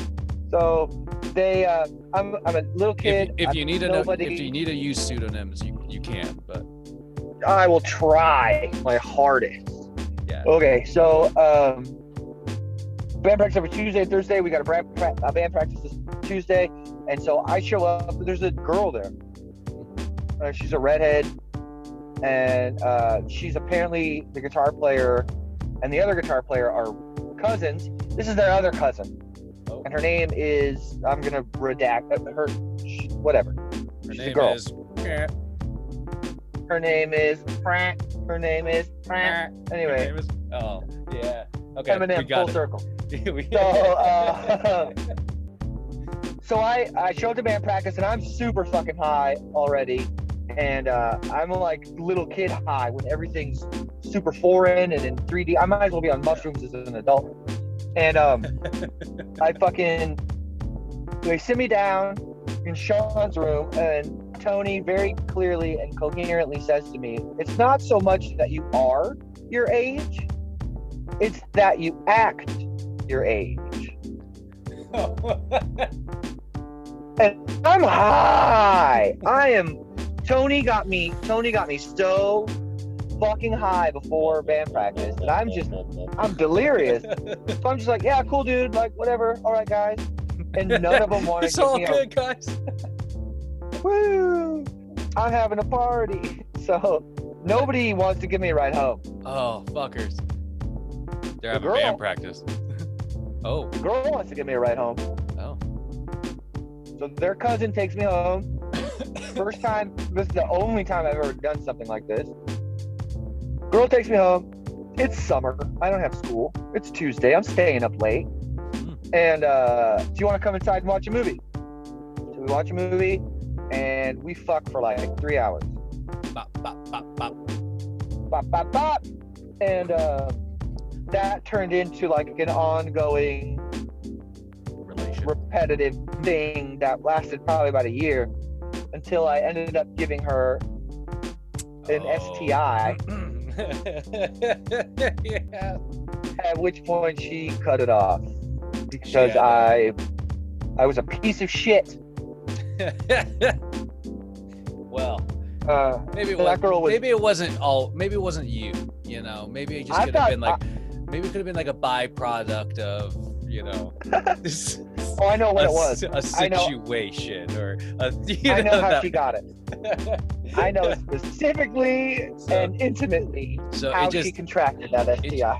It just didn't end well with the cousin of the cousin that I. Correct, cousin. But I felt like it was a good trade-off at the time, where it's like, oh, my band's gone, but I've got this sweet piece now. Yeah. Hey, life ain't bad. Yeah, fair and enough, it was the first time I'd ever had somebody who was always like in the mood. There's a good pseudonym. Always in the mood. It's the first time I'd ever experienced. I'd never seen a libido as big as mine before. An appetite. Yeah, so my energy went from being in a band to being in a pussy real quick. Well, you know, and then either way, you're using up your energy, which is good for a growing individual. And I'm trying to think of what the next project was. Between Dead End Romeo? Yeah, I think it's Shoye and the Meaning of Life with Zach and Luke Atkinson.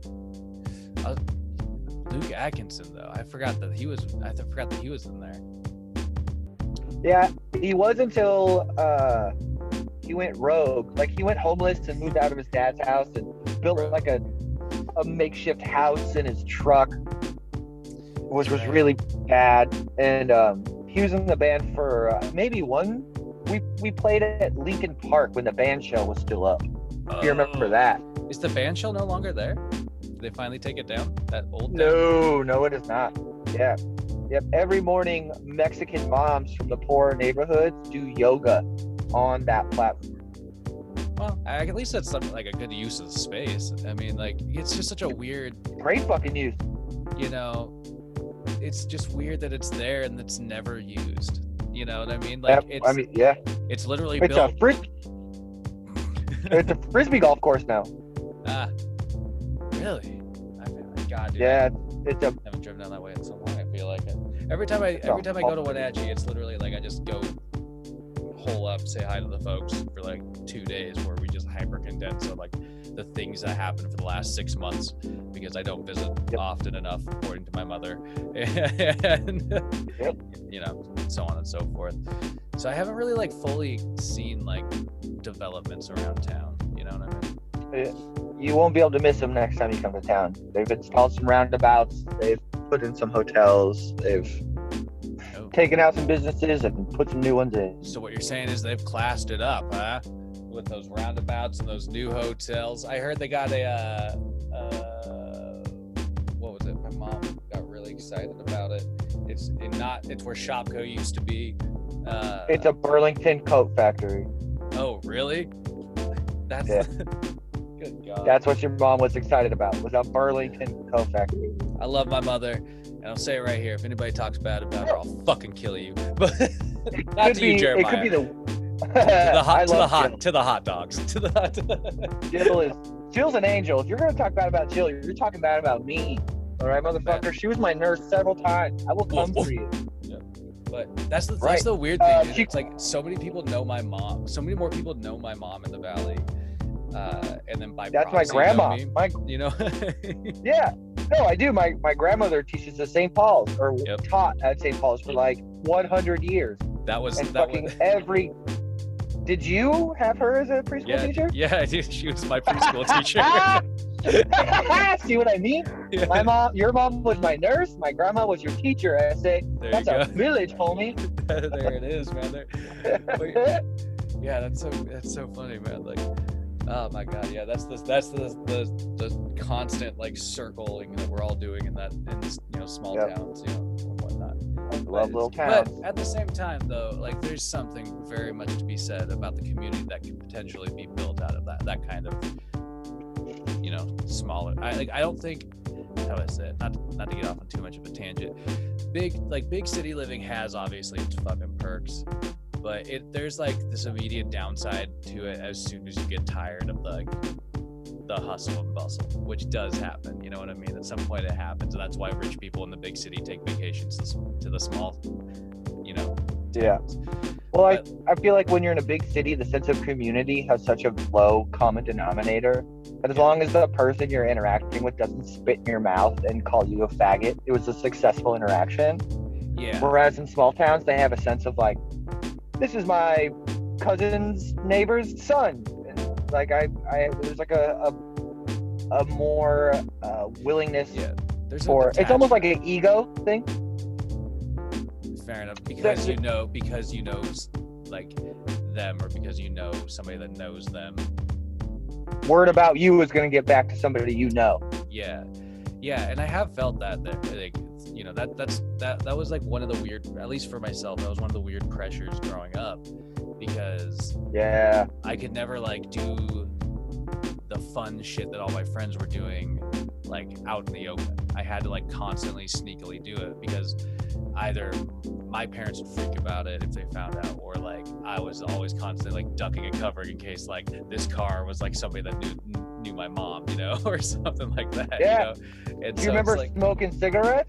Yeah, dude. It was... Yeah, let's go to Sherry's, eat some food. Afterwards, let's go outside to the parking lot, smoke a cigarette, and let's stare at every fucking car that pulls in to make sure it's not somebody that might possibly know us or our family. Yeah, exactly. Every car that drives by, I'm looking at the driver. Like, that level of paranoia sets you up for a lifetime of anxiety, I feel like. I think it might. Yeah. But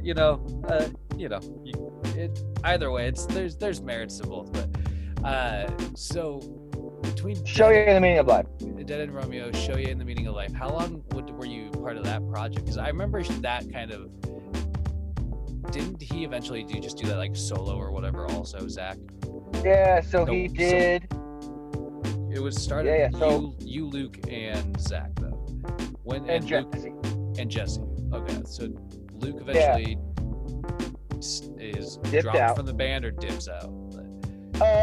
I believe he. I'm not remembering this correctly. I don't know. Some part he departs. Either he was. Okay. Yeah. I don't think we asked him to leave. We liked our friends a lot, and I don't think we would ever ask him to leave. I think his circumstances wouldn't allow it, or maybe he did something that Zach may have deemed unband-worthy. I think he's like unband-worthy. Well, I think he might have slept with an under. I'm not gonna. I can't go. Yeah. Anyway, I'm not gonna incriminate a guy. Zach. So Luke's out of the picture, and so it becomes just a three-piece. Well, what happened was Zach had recorded the solo album with Greg Shapopoulos. He met Greg after I had introduced him at Dead End Romeo practice. Because you were the first one to meet Greg. Correct. So I introduced Zach to him, and Zach saw the potential that Greg had. He has a recording studio, so Zach wants to record.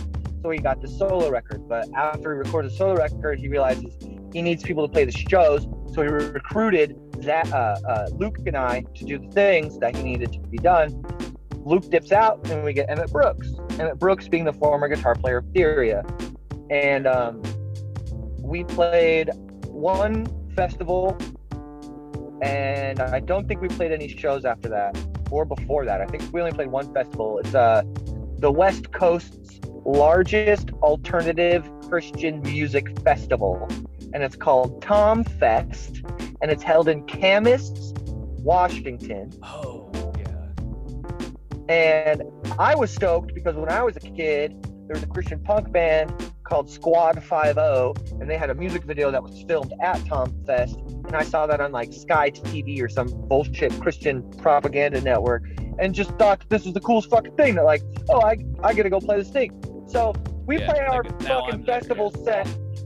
Yeah, MXPX is played here. MXPX is playing here in 2 nights. Like, I made it. Here I am, the big time. And we get off stage after playing our set to like 30 people at like 9:30 in the morning, which is not when you want to play a festival. We camped out the night prior, so we had all slept on the fucking wet ground, and we're all tired. We played a decent show. We're unloading our gear off the stage, or loading our gear, off of the stage. And Emmett Brooks, and I will not let him live this down, screams at the top of his lungs, and I won't scream it because of mics, but he screams, "I suck a mean dick." Loud. I mean, fucking everybody heard it. At this alternative So we just get Christian done. music festival. We led the crowd in prayer. And we get off stage and Emmett Brooks immediately just like destroys everything. Yeah, that doesn't seem like credit to Emmett. That does not seem like it's his scene, dude. No, not at all. He fucked off like 20 minutes later and found some dudes in the woods to smoke pot with. at a Christian festival, Emmett Brooks finds the only two dudes with weed and smokes it with them. That man is a fucking goddamn champion, dude. He's a fucking legend. I love that guy. Yeah, I would never. Emmett's a hell of I a guy. love Emmett so much. He really is so over the top human. I fucking love him.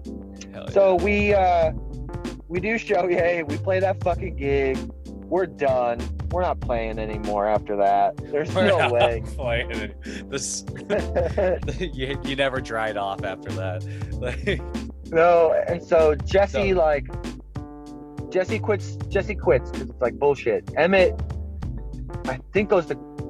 I don't remember if he had gone to college at this point or not. I think it was right before college. Anyway, so Zach and I ended up doing our own thing. We did the Minuet. yes, sir. And I think that's probably the most memorable in our friend group of bands because we could actually play with you guys.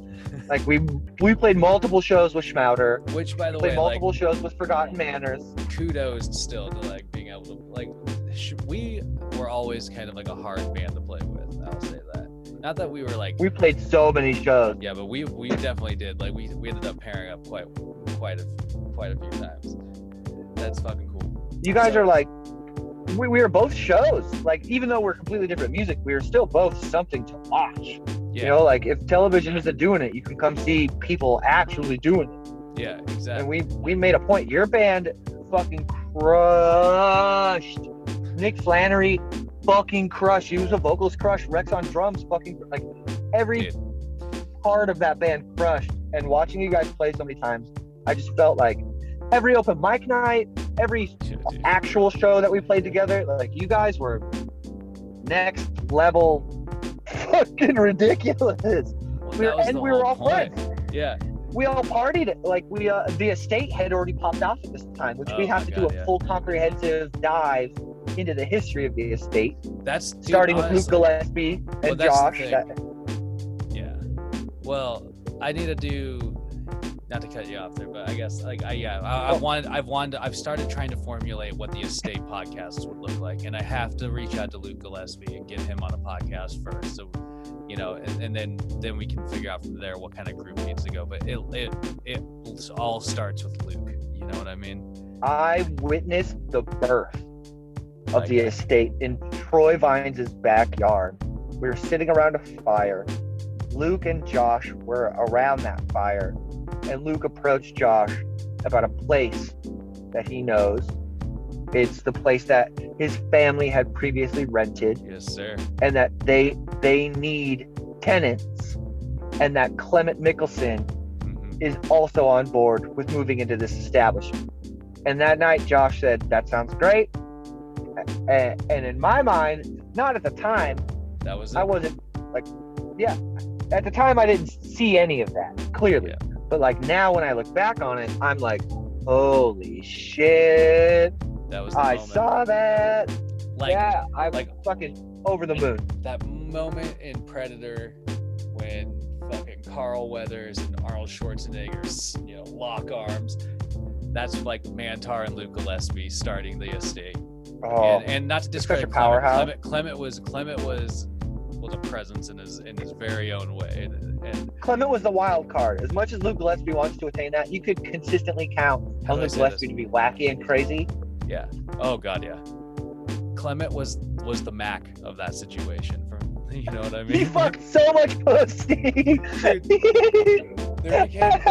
There became this ongoing thing where it was like banging, like it just anytime it would happen for a while, like somebody would go and bang on Clement's wall until it just became like a fucking buzzkill. It just like you're like they had this like they had all sorts of like, but anyway, it really starts with Luke. So I gotta get that motherfucker on one of these, and then we gotta start plotting that out because there's endless amounts of stories for that. Oh, that's a gold mine of shit. That is a fucking gold mine. Lots of pseudonyms might be used.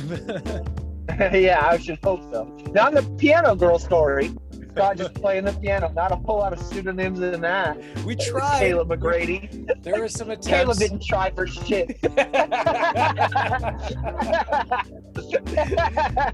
Oh my God, Robert, we tried. Okay, again.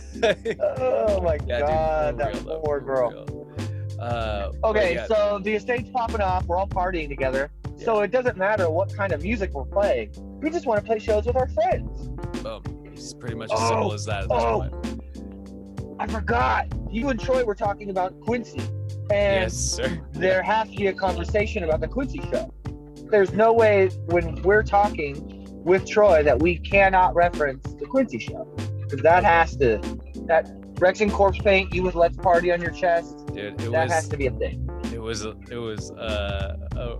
fucking riot. It was ridiculous. Yeah, that was a riot. A story. Yeah, you're right. We gotta talk about it. Yeah, story for another time. It was one of those situations where it was like, as soon as you get there, you either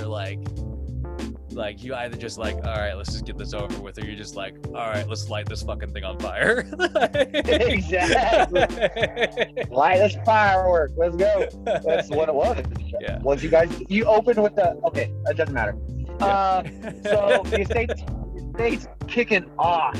Yeah. And so we're partying there a lot. We want to play shows with you guys, but somehow we make friends with Forgotten Manners. I don't know how Zach and Travis met. They became friends. Yeah, I mean, what Forgotten Manners, dude? Like, I don't remember how they became friends necessarily, but I mean, Forgotten Manners was like the main Kashmir band at the time, probably. Like, them and Mothra. I mean, Mothra didn't always play shows. Like, that was the thing. Forgotten Manners was always like throwing themselves on sets, like as much as they did. It felt like we had a rivalry with Mothra later on down the road. Maybe it was just in my own head. Are you talking about with the Waldos? Yeah. I, in my mind, wanted to make sure that we outdid them every single time we played with them. Fair enough. Well, because we did. Not to discredit Mothra. Mothra they're amazing. Has their sound. They're awesome and whatever. But it was more of like this, like, I don't know. It was showmanship a little bit. It was like, there's no fucking way, like, they can upstage what we're like, what we got. Like, I still listen their the video that I sent you. They're recording while we were filming this. I still listen to their recordings. And that guy, the video that I sent you of Sudfur on your phone, gotcha. That YouTube channel has Mothra songs on it. And if you haven't listened to Nerves to Heal, which was like their big, that was what they played on MySpace all the fucking time. Yeah. It's really good. They're such a good band that I understand. I mean, maybe I don't understand why they didn't go anywhere. Maybe I'm just so egocentric that it's like, oh yeah, that didn't work. I get that. But like, I feel like they were just biting a little bit too much off of other people. A little bit of Fall of Troy, a little bit of other stuff. And they kind of didn't go anywhere because of that. It does not make them a not talented band. They're fucking Kyle Folden is fucking incredible on guitar. He's in a band called the Human Element with Travis, actually. Yeah. I actually and they're making waves right now. People are enjoying that band. Connor McKay's in that band, who I love to death. I'm unfamiliar with the drummer. Anyway, so Forgotten Manners gets hooked up, and the Minuet, just as a two-piece, we bring on Emmett Brooks from fucking Syria and from Show You the Meaning of Life again, because we love this boy and he's an amazing guitar player. And it happened to work out that he wanted to do shit with us still. So after he joined the band, as the Minuet on MySpace, we used to get emails from people. I'm not going to say fans because that's stupid, but people saying you spelled the minute wrong. Yeah, or the dude, Minuet. I remember. So as a band with just me and Zach, their parents owned a fruit stand out on Highway 2 called First Fruits, and it's not close to Chelan, but it's closer to Chelan than Wenatchee is. I'm just gonna say they had some of not to throw you off. They had some of the best shakes and sandwiches. Go ahead. Shakes and sandwiches that like in the fucking valley. Like you could go down there. No, you're right. It was cool. It was a nice scene. You know, it was quiet. Like there's like the fruit and everything. It was a dope spot actually. But anyway, yeah. The apple pie milkshake, man. Oh my god. I want to fuck around with the apple pie milkshake, man. It fucked me up multiple times. Legit. Me and Zach would work there during the summers, and we were legit eating lunch. And a reputable bass player from the band known as Guns N' Roses, his name is Duff McKagan, comes in. Well, he lived somewhere around there, right? Yeah, he did. He lived in between Chelan and Wenatchee, and he would come to First Fruits for the fucking milkshakes. And because we suspect had a crush on Zach's mom, Karen, who they were on a first name basis with each other. He walked in and was like, "Hey, Karen," and she was like, "Hi, Duff," and like they had previous engage, like they know each other, and so his mom is like, "Oh my god, my son's here, he's in a band, blah blah blah, you should like whatever," and like tries to mercilessly peddle her son's bullshit. And so he's like, "Hi boys," and he shakes our hands and he's like, "So what's the band called?" Yeah, exactly as you would picture Duff McKagan to be. Yeah. And, just like that. So you shake hands with him? Yeah, we shake hands with him and he goes, "So what's your band called?" And we said, "The Minuet." And he looks up into the sky, like ponders for a second, and then he legit does like a like a Willem Dafoe from Boondock Saints, like, "Oh, the Minuet," and like puts his arms out, and we're like, "Yeah." And he goes, "Well, keep going for it, boys." And we're like, "Thank you, Mr. McKagan." And we fucking went back to sorting apples. Well, keep at it, boys. Yep. Oh god. After that. Thanks for the advice, Duff. Thanks, Duff. I appreciate you, Mr. McKagan. Duff, I know you're listening. Like someday I hope I can shake your hand and get that validation. Yeah, man. He looked like a leather handbag from the 70s. God. It's just his skin was so creased. Dude, I bet I've seen Guns N' Roses, by the way. Oh, no shit. You know shit. It was a very was it the Axl Rose Guns N' Roses, or was it the Slash Guns N' Roses? Slash and Axl. It was when they played in Seattle and like something like 5 years ago or whatever. I didn't know that they did reunion shows like that. So at the time I was working for I don't want to use his name. Oh, whatever, fuck him. I was working for Joel at Hearts. Got it, yeah. Mesa at the time, right? Love it, Joel. I'm lying. I don't. Anyway, love ya. But basically, like at that point, I was like, dude, I was in the throes of, you know, just what alcohol I remember. Does to me. But I was, we were working dinner shifts, and we were doing these like fine, elegant dinner shifts that I was totally unskilled enough to do, I suppose. And he randomly bought 2 tickets to this Guns N' Roses show that was happening at the what's the football stadium in Seattle? Stadium called I think it's Century, T-Mobile Field. T-Mobile, whatever it is now. So it was Century Field, and then before that it was Safeco. Either way, this is the only time that I've been there. and so he bought tickets to that show. He bought 2 of them thinking that he was going to find some fucking like chick to take with him. and he I had. thought he had that little Mexican piece that cooked the heart's mesa. No. So this was like that bitch was crazy. This was post that, and it was while he was in the wild, we'll say. He bought a leather jacket. The darkest part of that whole stuff. I remember during that time. But he bought a leather jacket just for this occasion. I'll say that. And anyway, and also let's just say that, you know, his intent was to take some sort of like smoking hot chick to this Guns N' Roses show, and he ended up taking me. So smoking hot baby boy. But yeah, I mean, it was basically just like for the most part, it was just like a pretty fucking blackout drunk night. I have snippets of it in my mind, but it was the first the first time I rode on a ferry, as well as the first and only time I saw Guns N' Roses, and it was it was exactly as you'd expect a Guns N' Roses show in the 2000s would be. It was just like old fat guys on stage playing things that were cool 40 years ago.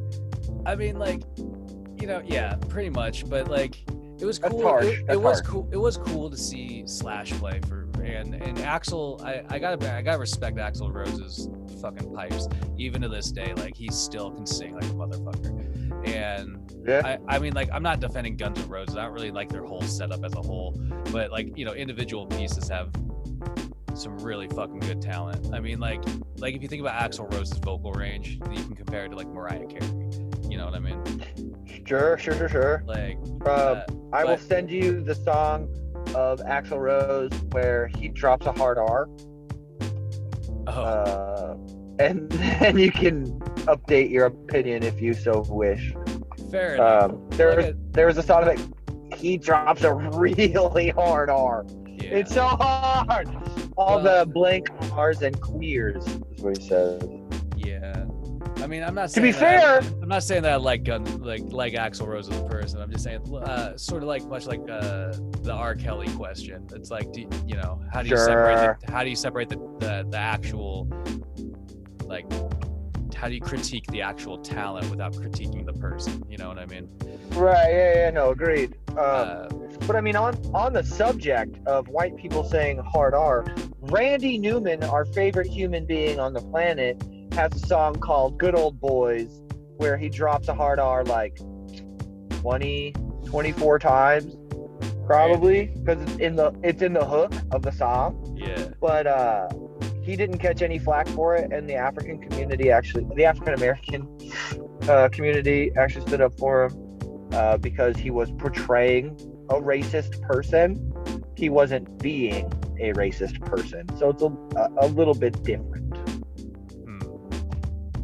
He still says it so hard. I'm talking about got a friend in me. Yeah. Like that good old person. Good old Randy Newman. Well, it's good old Randy.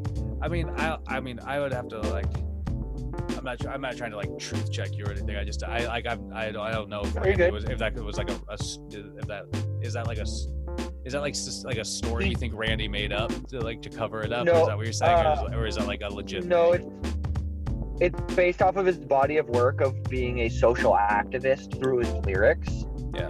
And the fact that he has stood on extremely liberal ground throughout his entire career, that when he makes a song like this, people take it in context of his character as a person and understand that he is creating something that is supposed to shine a light on a shitty part of society, as opposed to embodying the shitty part of society. Fair enough. That's really well said, actually. But since then, racists have taken that song because the chorus is keeping them hands down. Yeah. And that was a big Trump song. Big old Trump supporter. Big old Trumper. Fair enough. Yeah. Still love Randy Newman. Proud to say none of our projects ever really I think got said hard R's. Well, Jay Schmouder. I think Cowboys and Indians might have. Cowboys Fitz, and Indians. come on. I feel like anything Fitz was a part of, he's dropping. Maybe not a hard R, but I feel it. Yeah, I'm not sure. I mean, honestly, I'd have there's to probably fact some check stuff back there, but you know, anyway, so in terms of, I kind of forgot the that. minute. I'm sorry. Yeah, the minute. I kind of forgot the minuet. Damn it. I kind of forgot that Emmett had gotten involved. We only played. How long was he involved? Months. I mean, literal months before he went off to college. I shouldn't have forgotten that. How many shows did you guys play with him then? I think it was only 2, and I think we had one really good one, and then one where we were all fucked up. And the one that we were all fucked up was my idea. Like, I had the best, and I'm not the originator of this idea, but I thought it would be a really cool fucking thing to do, and we did it, and I still think it's fucking cool. We had a song for song battle of the bands, where 2 bands were set up on either side of the room with a full PA, and the vocalists would pass the mic back, and they would do song for song. It was like a fight, like a UFC fight night with bands. Yeah. And it would have been cool if it was like 3 or 4 bands, but it was only 2. Which is, yeah. So it was the minute and fucking Forgotten Manners. Oh yeah. And it was at Shay Logston's house.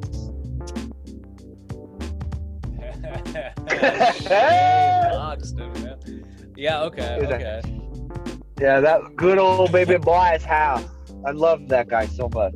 Dude, another individual that like, honestly, his positivity surprises me constantly. Especially in the last 5 years since he was diagnosed with a liver disease. Yeah. He's still super active. He's still super positive.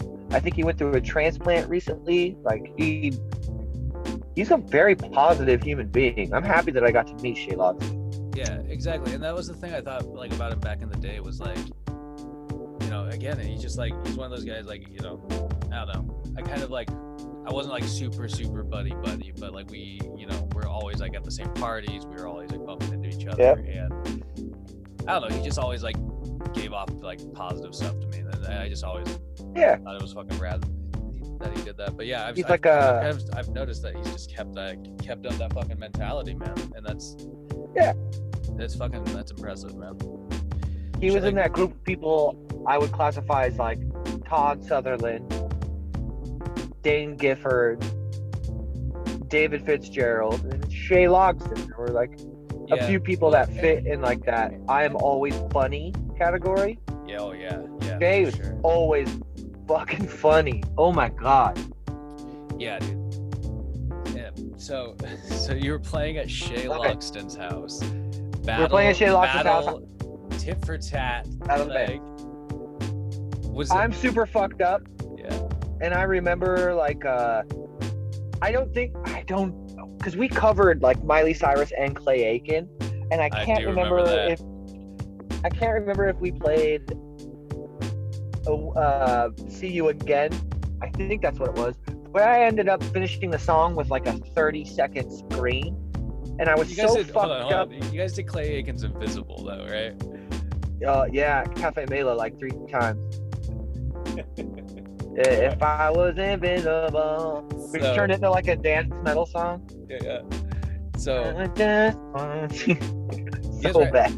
To be honest, I will say this about this group. I think you guys were a little like, I want to say like ahead of the times, but like if you look at like where, like if you take this idea that you guys had and the progression of where like some music had gone, metal and techno, that would have been like, that, you know, the next 10 years of music. Since once Skrillex hit, we could have like been in that pocket. Yeah. So, you know, kudos there. But so you guys are going tit for tat. You're fucked up, and I scream way too long. I make everybody in the room uncomfortable. And when I stop screaming, I look over, and Emmett and Zach are staring at me.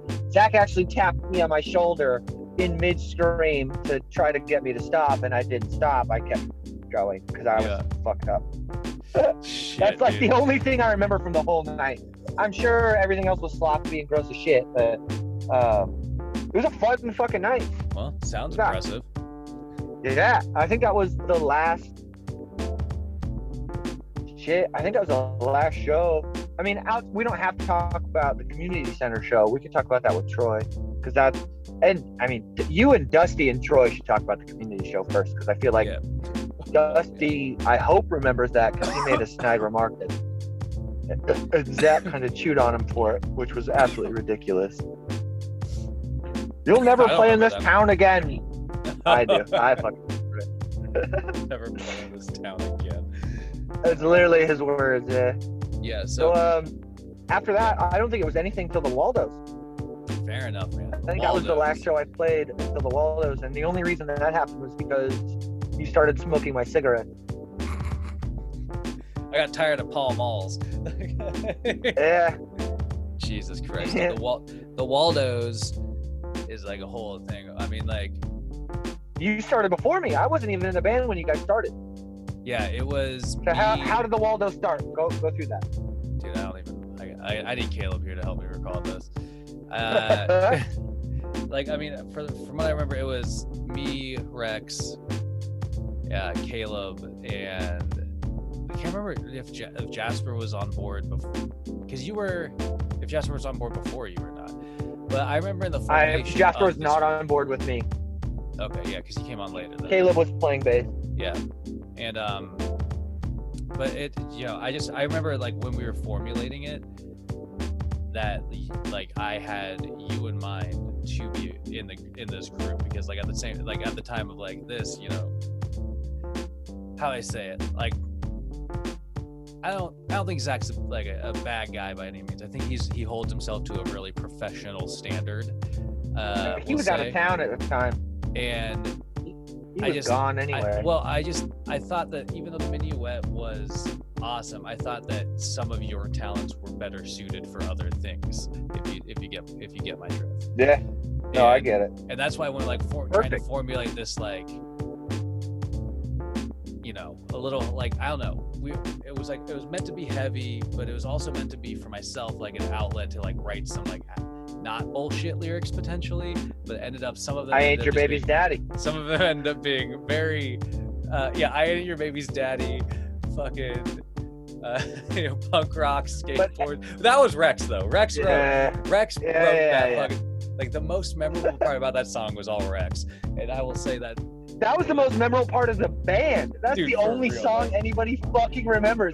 Like, anytime we play that punk song, man. Yeah, it's like, dude, we just played 45 minutes of our new record, and you didn't like any of it. You were here waiting for a shitty 3-minute punk rock song that our fucking drummer wrote. It was ridiculous. I mean, like, don't get me wrong. It's a really fun fucking great song. But it's a fun fucking jam to play, man. But it became, in this weird way, like, this is what I mean. Like, me and Caleb should do a pod with this one. But it became in this weird way. I felt like we had this like one-hit wonder effect. Not one-hit wonder, but it was like our one hit that everybody wanted to hear, and it was just all the people in the crowd knew. But it was so annoying to play in a way after a while, where it was like, because it was expected, and it was just like, God damn it, dude. Like, okay, I know that, like, what are we either you're gonna start a set by buttering them up with it, or you're gonna fucking like give them what they want at the end,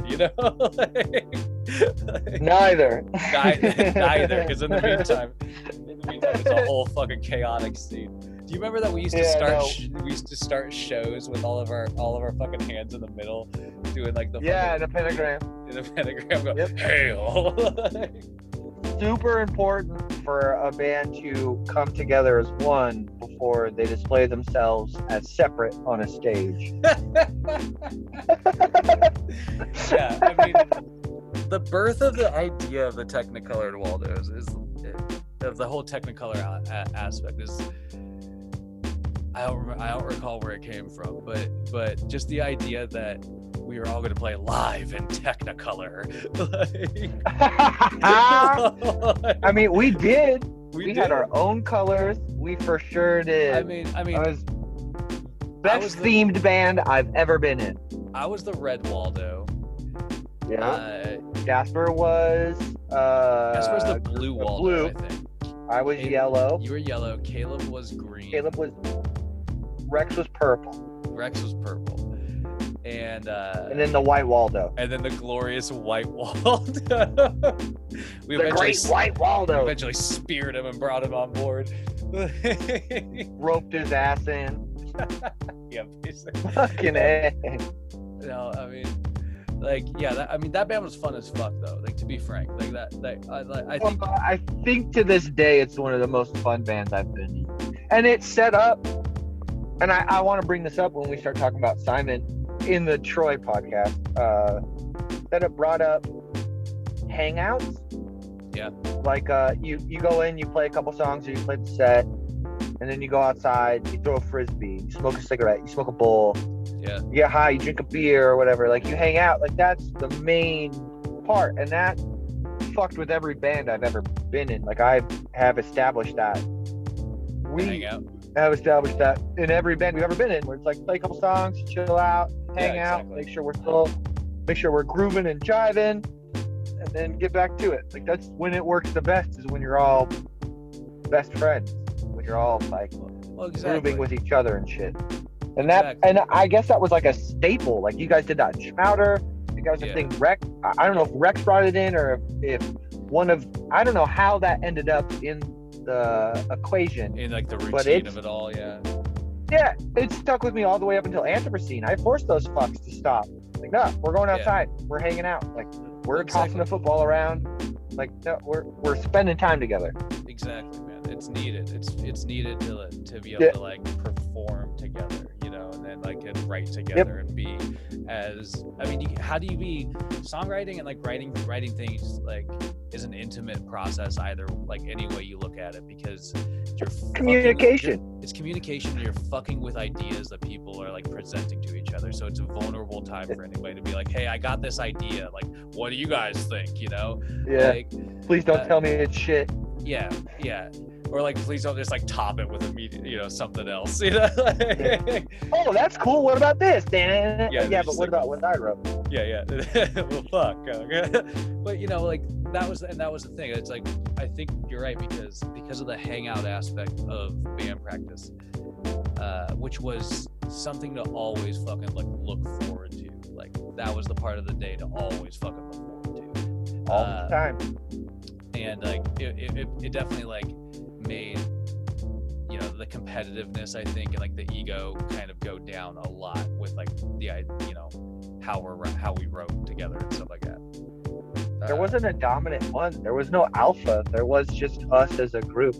Yeah. There wasn't like a you submit to me person. It was just like a here we all are accepting each other and having a good time, even though it might not have been like, I don't think anybody, maybe, I don't know if a few people will put that label on it now because it seems super homosexual, but I feel like it's just like hanging out with your family and just experiencing each other and being able to communicate on a comfortable level makes it way easier when you have to communicate on, like what you were saying, an emotional high of being nervous level, when you're very vulnerable and trying to expose things that you think are going to be a positive thing. It makes it easier when you know you're in a comfortable environment, but you've just spent 15, 25 minutes chilling with these guys, and you guys are on the same level, so you don't feel like you're over contributing or under contributing. You feel like it's a part of the flow. It's part of the ebb and flow of being in a relationship with 5 people at the same time.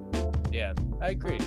And I think I honestly think that really what helped gain that mentality and that routine was, one, I mean, Rex brought that to the table because we had the compound, dude, like the Shamley compound.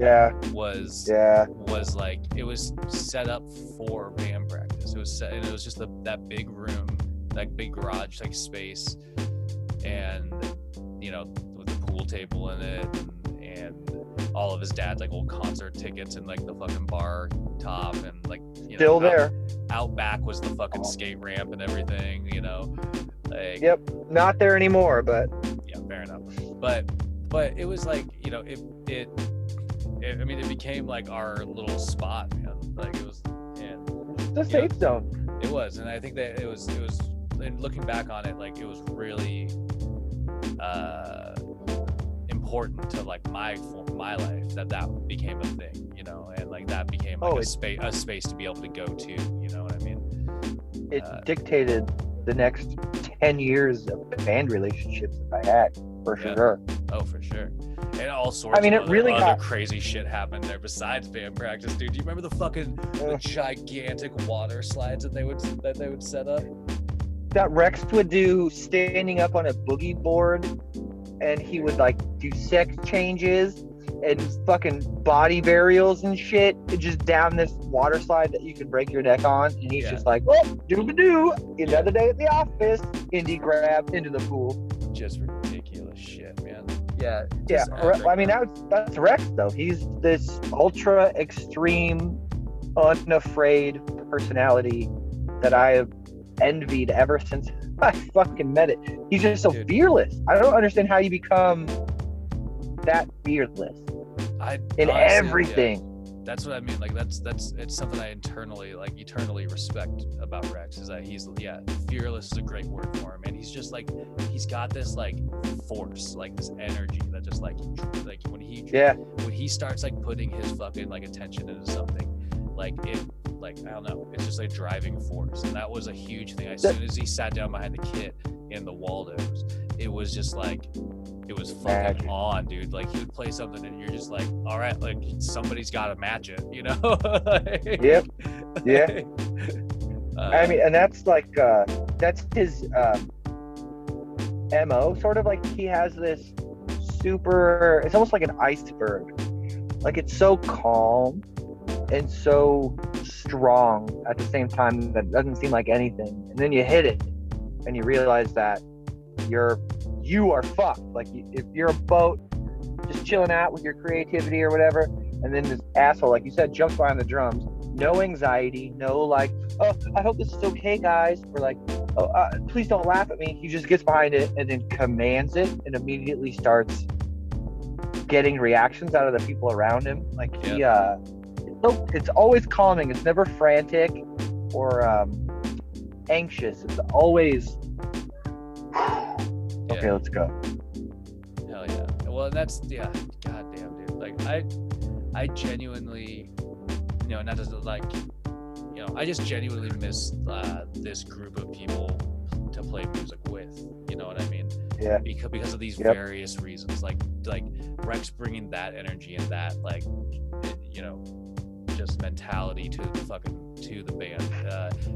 You know, like you with just like you kind of being a wild card, you have like kind of like multiple different talents that kind of just like, you know, and that's why I mean, where you're like you remind me of David in that way, where you can like kind of fluidly, you know, do all these different kind of things, or you just jump in or try to do these different things, and that way you're pretty fearless, which I respect, man. You know, with Caleb, he just willingness to learn. I like that, which is something I've tried to take away from your example. I really have it, that, you know. But anyway, and Caleb, you know, he brings this lighthearted, this fun and this energy.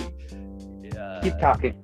That like always is like, it just calms people back down. It brings people back to like that ground level, you know, and it just like, it's always just this fun, positive. He's always this fun, positive presence. And Jasper, man, when Jasper came on, he is, dude, that boy. But when Jasper came on, Jasper's just, again, he's just this goofy, uber talented motherfucker who just like, he can just like, he's just down, dude. He's just like, he'll like sit there and listen to what you're playing, and he'll just like immediately try and find something that works with it, you know. And what works with it is like the fucking coolest thing you've heard him play. And then the next day he does it again with something else, you know. Yep. And I know I've said it before here, where I think another lifelong mantra came with me from that man, where if you can do it once, then you can do it every time. Perfect. Yeah. And Jasper and Rex are like the embodiment of that. It's like you said, you would bring something to the table, and then Jasper would match it, and then all of a sudden the next day he had something that would take it over the fucking top. Oh god, yeah, dude. And that was what was so awesome about this group. Like, you know, it was just, yeah, I mean, everybody was just bringing so much, and it just like it didn't collide with itself. It just immediately, it was like thrown in this pool, and then it started blending together. It meshed really well. It was really, really cool. We also, I think, during that, if you look up the Technicolored Waldos, you can find that video on YouTube,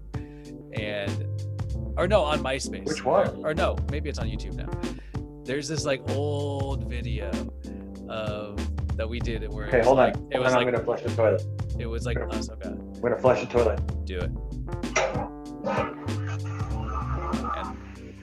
And that's the sound of your brain on Old Heart Radio. But no, there's this. It was like us when we were recording the album. And I've totally seen that. Where is it? Where is it? I think it's the one where Rex, we're talking about Irish blood, and Rex is like, ew, Irish blood. And we're like, what's wrong with Irish blood? And he goes, it's got potatoes and shit in it. I totally remember that video. I recorded that video. Yeah, it was oh my god, it's somewhere, dude. I swear I found it fairly recently. It's probably on. Yeah, no, I've totally watched it. I don't know if I hope it's not gone, but I'm familiar. I might even have the original video on my MacBook. It might be on MySpace. You can still look up Technicolored Waldos on MySpace, ladies and gentlemen. Dear hot dogs. I've definitely watched that video since then. Dude, self-professed largest Technicolored Waldos fan, biggest Technicolored Waldos fan in the world, Dustin Hayes, is the first thing that pops up when I type in myspace.com Technicolored Waldos.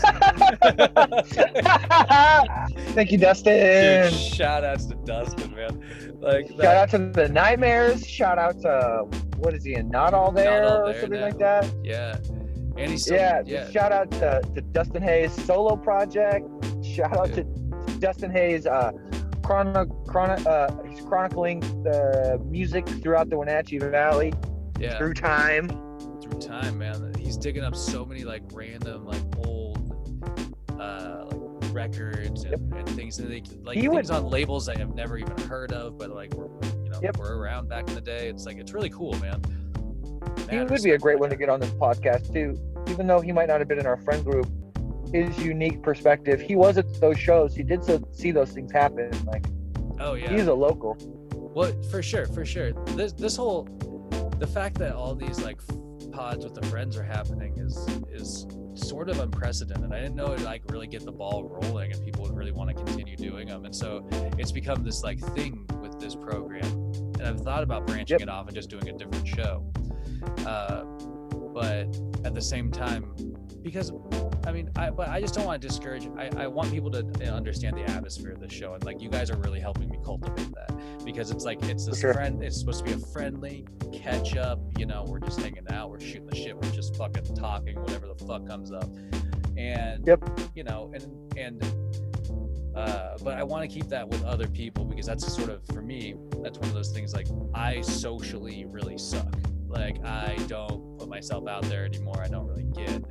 I don't go out of my way to be entertaining or entertained by people. I just don't really. You know what I mean? I get it.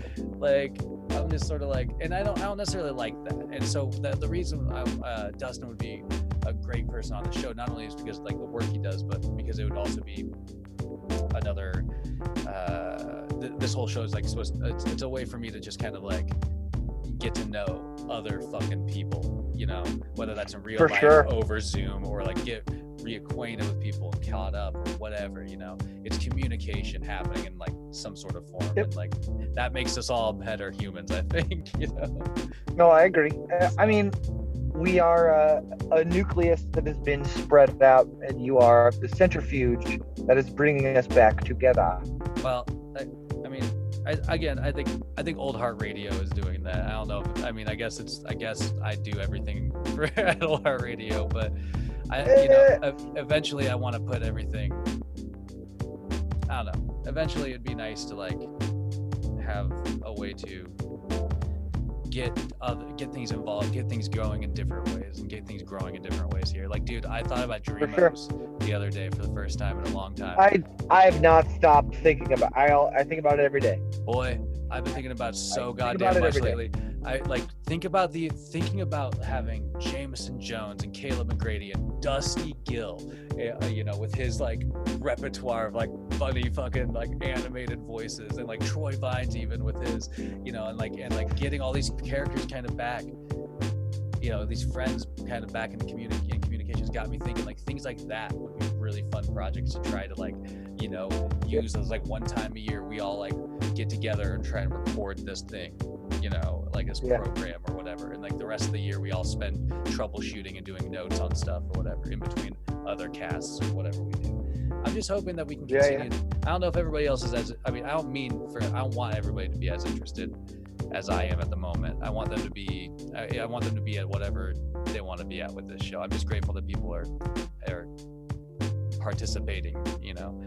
But for those of our friends, for every single one of our friends who has no idea what Dreamos is. Exactly. I was just getting that long rambling romanticizing of friendship is done, dear people. Well, okay, so let's jump ahead in time real quick. So let's stop at the Technicolor Waldos and let's pick up in the future at Revenge. Definitely, yeah. We gotta stop with Simon until we talk with Troy. Agreed. So we jump cut years ahead, and you and I are heavily involved in creative processes together. Yeah, definitely. We've been, you know, playing co-creators for years. Yes, we'll say. And you can say playing a different. It's fine. Yeah. Our newest. The latest endeavor at this moment in time becomes Revenge, which what's like the very basic idea of Revenge. So the super basic condensed version of besides Revenge, being a musical project. Besides being a musical project, we'll put that all aside. So what this did was kickstart our co-writing journey of stories rather than co-writing songs. And Revenge was the bridge between those two things that led us to Dreamos, I believe. And Revenge is two hybrid robot humanoids who have been banned from all existence and are in just blackness. And what they have done with this gift that they call isolation is search out questions. They want to know the best questions in the universe, not answers. They don't give a shit about answers. They don't give a fuck. It doesn't matter because it's not about the answers. It's about the question. So what Revenge does is they are exiled from all of existence for their quote-unquote crimes. Their crimes, as far as their memories are concerned, have just relegated to revenge. That was their crime. And so they both identify as their crimes. Hence, two characters, both named Revenge. Yes, and so, through long story short, they dock at a spaceport. It goes poorly. The intergalactic government shows up to resolve other matters, but in that proximity of that happening, spot Revenge within the realms of society and decide to pursue them. Chase them out. All the meanwhile, all we're trying to do is get away, but in the end, we end up toppling a galactic government body by accident. But not on purpose. It's just by accident. It was just a byproduct. We didn't mean to do that. Sorry. Anywho, we got really comfortable in the writing process with that. Do you have comments on that? I mean, not necessarily. I mean, you basically that's the story.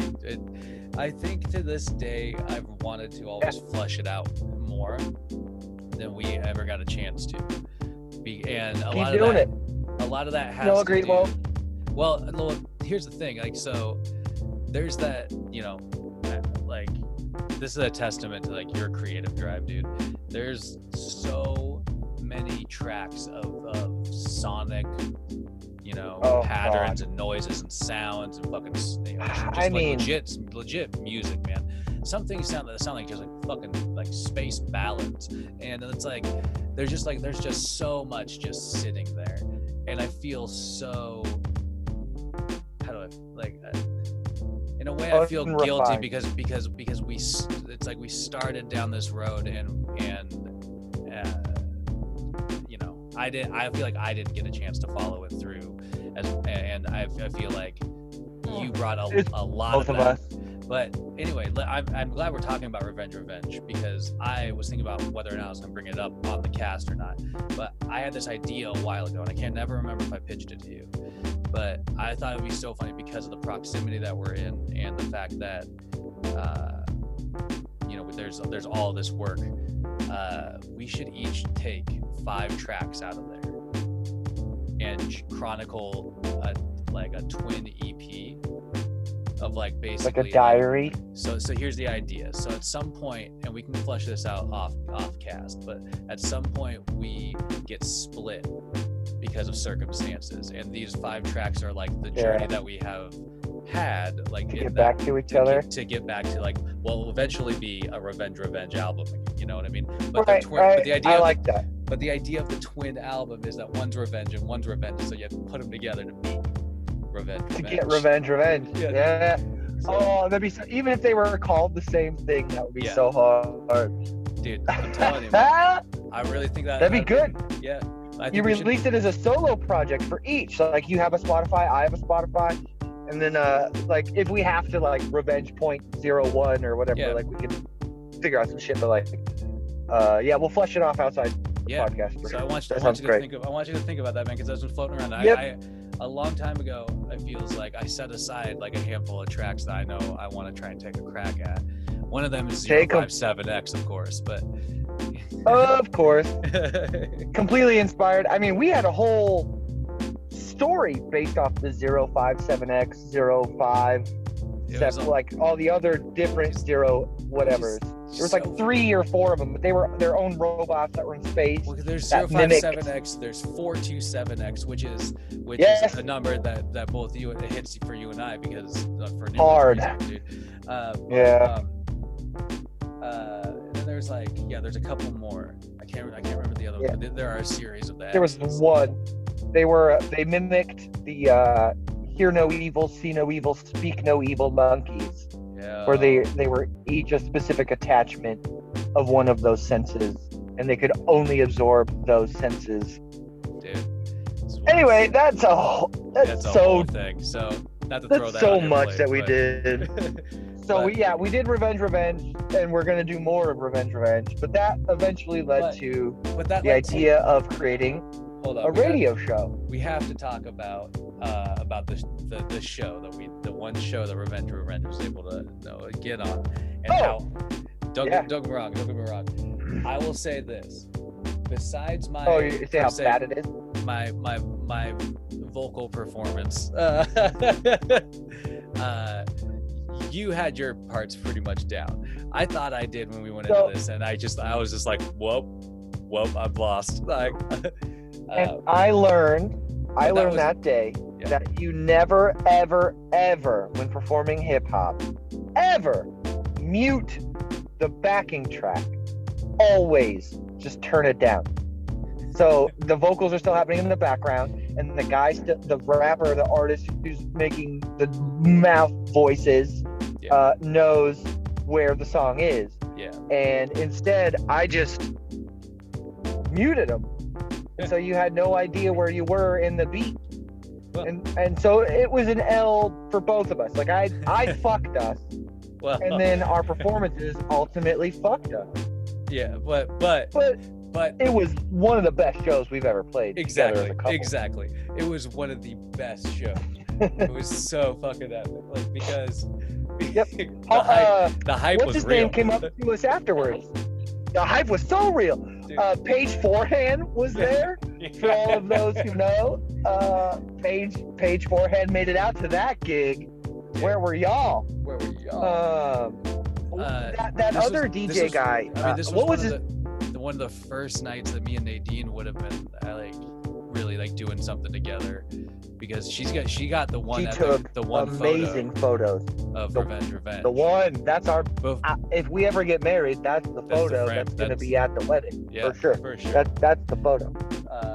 But it's it is a photo of the glorious Revenge suits that were crafted, because that's the thing, like that was so much fun about this project, besides like the actual like the making of the music.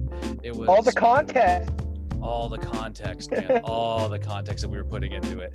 And that's because, and that goes back for me, that goes back to like things like Schmouder, which, like, not to get into too much, but it's like with the mask and the talent show. It's like if you're gonna go, you fucking just go. Like, you go hard. If you're gonna present something like an idea, you fucking like present, like you just dive right into it. You just throw it out there, you own it. Yep. Like, it's happening. Whether that's and Revenge. Like, when we went and got like painters jumpsjumpsuits, and we went to Goodwill and got like all sorts of just like random hodgepodge things, like a speaker, like some tubing, some football pads, like some 10-year of age human being size football pads they were tied. that we super glued that fucking speaker to. Like, we went hard. Yeah, we spray painted everything. We made our own shit. Yeah. And then we had masks. We had like ski goggles on our faces and shit. Yeah, dude. We went all the way. And what was fucking ridiculous was that we showed up to the show as normal Jeremiah and Jared, right? We were just like, we Jeremiah, fucked Jared, off to the voyeur bathroom. We're here to like check in and stuff like that. And then as soon as, so this is the thing about the fucking night, the other thing that threw me off, dude. I don't know if you recall this, but you probably do.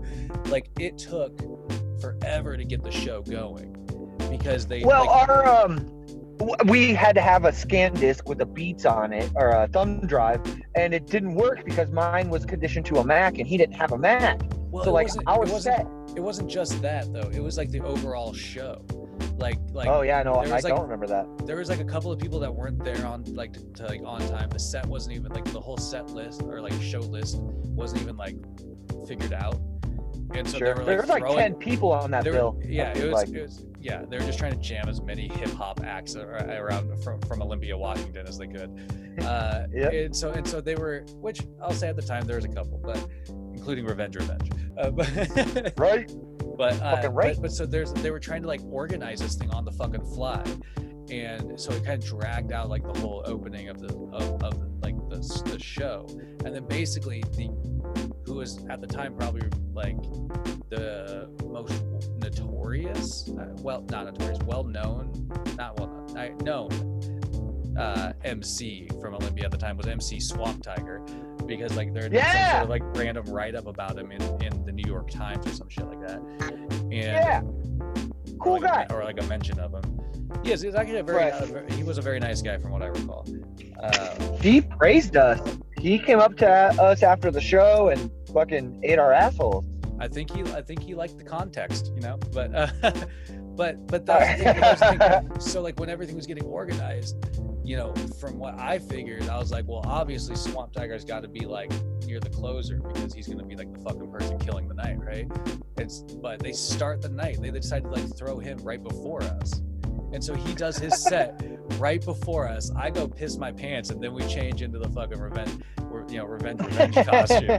I was just like, dude, he actually does like a good job on stage, and like hits his notes, and like he's like his lyrics are pretty on, and I'm just like, okay, well, fuck, dude. Here I am, like, okay, I think I remember my shit. I know I remember my shit. Okay, boy. I mean, I remember 20 minutes before we went on stage, 15 minutes before we went on stage, we're in my car listening to this shit on the computer plugged into my stereo, so we could fucking like run through the shit before we get on stage, because I was worried. I was like, I don't think I have it. I don't know if you have it. Like, let's make sure we have it. There's so many fucking words that we have to say in the next 20 minutes. And let's make sure we know all of them before we go up there. Was the difference between this project and other projects for me before. Well, aside from like a couple, one knows, but it was just like, you know, there's so much lyric to like, you know, so many lyrics that, you know, that you're like presenting, you know, and rather than like, okay, like boom, here's my break, like catch the hook, let's go, get back in, like, you know, you're just like, okay, I'm pretty much here like the whole time, I'm riding this out, and then I'm passing off to you, you're passing it right back, like, you know. Yep. When you're done. And so it was kind of like an intimidating amount of words to try to remember at the moment for just trying to, and I think that, I don't know, I probably could have, I mean, I know I could have done better, but I think I could have like probably, and looking back on it, there's definitely like practices I could have done that would have been more helpful, I think. You know, I think but the context was real. I'm saying for worst case scenario, like we rode through that shit pretty hard. Well, yeah, you're goddamn right. We did. We rode it on a fucking like it was a flying unicorn through space, man. It was intense and amazing and beautiful, because we went after we checked in and after the set started going, and like after Swamp Tiger was I think starting a set, maybe we went out to your car, grabbed our costumes, and dipped. We dipped into the voyeurs' grummy ass bathrooms and fucking, you know, and we changed into our costumes and from then on, it was completely like revenge. Like that was the thing. It wasn't like, I remember like I was just like it's Jared, you know. Well, yeah. Like, that's the best thing about a costume. You just forget your old persona and you adorn this new persona, and this persona is whatever you want it to be. Well, exactly. Well, it was just really fun to try to. I mean, like it's that level of comedy. It's like, God, you got to imagine this way Andy Kaufman maybe experienced in a little bit of a way where it's like, you know everybody knows that you're fucking with them, and you know that you're fucking with them, but you don't stop fucking with them, and you keep laughing. You keep them. The whole goal they hate you even more. Well, the whole goal is to try to get them to like see, you know, through that, and just like the I don't know, the strange ruse of it all in a way. But anyway, I just enjoyed taking it so seriously that I was just like, I basically the joke for sure. Yeah, I basically walked around trying to convince people that the two of us had beamed up to the starship or whatever, or wherever we went, and like that we had beamed down, and that's why we were here doing a set. You've just come down from the mothership.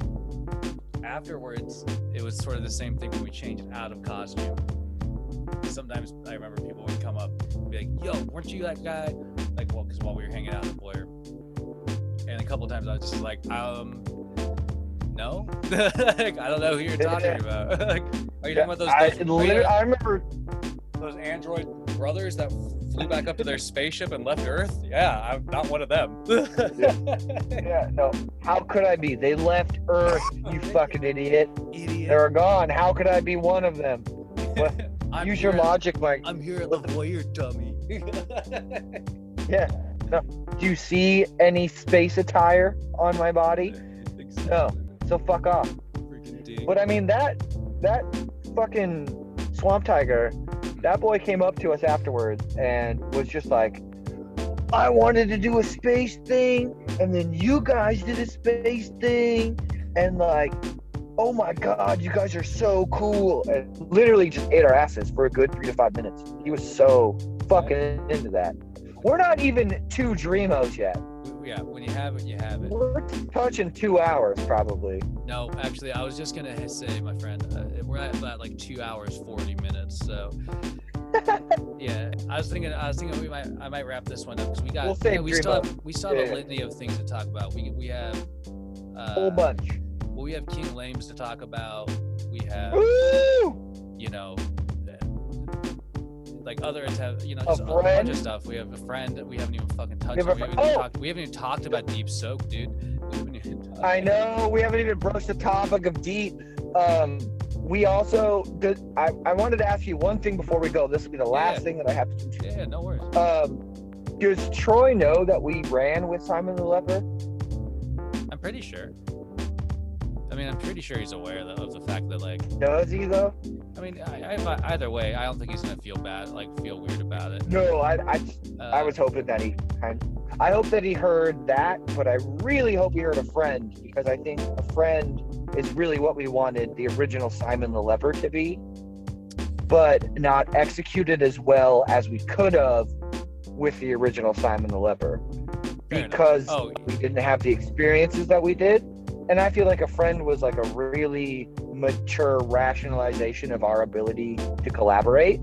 And I wish we would have had that when we were doing the first Simon the Leper record, because I feel like it would have been I'm not going to get stuck up in it could have been, it would have been bullshit, but like I think about that. It doesn't keep me up, but I think about that. Yeah, no, I mean, in a way, I kind of agree with you. Where, at least for myself, if I'm thinking about vocally, I think with what I can say about myself, the first Simon the Leper album on this is that I think I tried to push myself, and I don't know if it always worked out in my favor, and I don't think, or the band's favor, you know what I mean? And I think that I had some ideas that I could have ran with better, vocally, I suppose. Sure.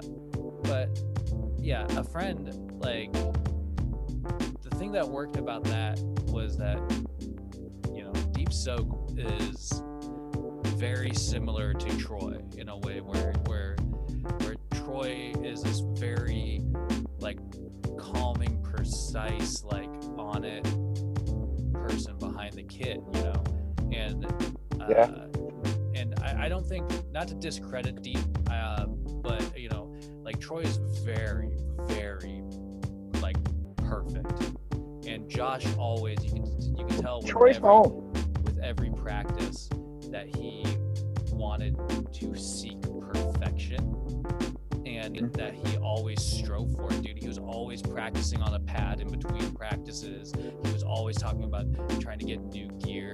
He was like, but like, having him behind the kit, he was very, very on it. Like, he could listen to what you were doing, and he could, like, bounce something off of it. Like, he'd ride something out until something came into his head, then he'd try to incorporate it. And then, like, if that didn't work, he'd try something else. Like, you know, but in the meantime, he'd keep that beat going on the ride cymbal. And you know, it became a conduit for like, probably at that time, a better, mature version of ourselves as creators, to collaborate and come together with that type of force, I think. And yeah, I don't know, man. It's interesting to think about. I do. I mean, to close everything up, because I do gotta get going. My phone's about to die. A friend outside of Revenge and Dreamos and our, like, what I would consider more artistic and writing endeavors, as far as like a raw, just get it off of the bone type of project. A friend is like my favorite thing we've ever done. I love that record. So much of you is in it, so much of me is in it, and then Deep just flowers himself in when most necessary. I absolutely love Flawless Victory, which is a fucking great title. Anyway, before I get too far up my own ass, it's got to be, to be honest, it's got to be the record that we've made out of all of them that I listen to the most. You know what I mean? Because it reminds me the most of you, and it reminds me the most of Josh, and it reminds me of myself and, like, the type of human that I want to be. Because I poured so.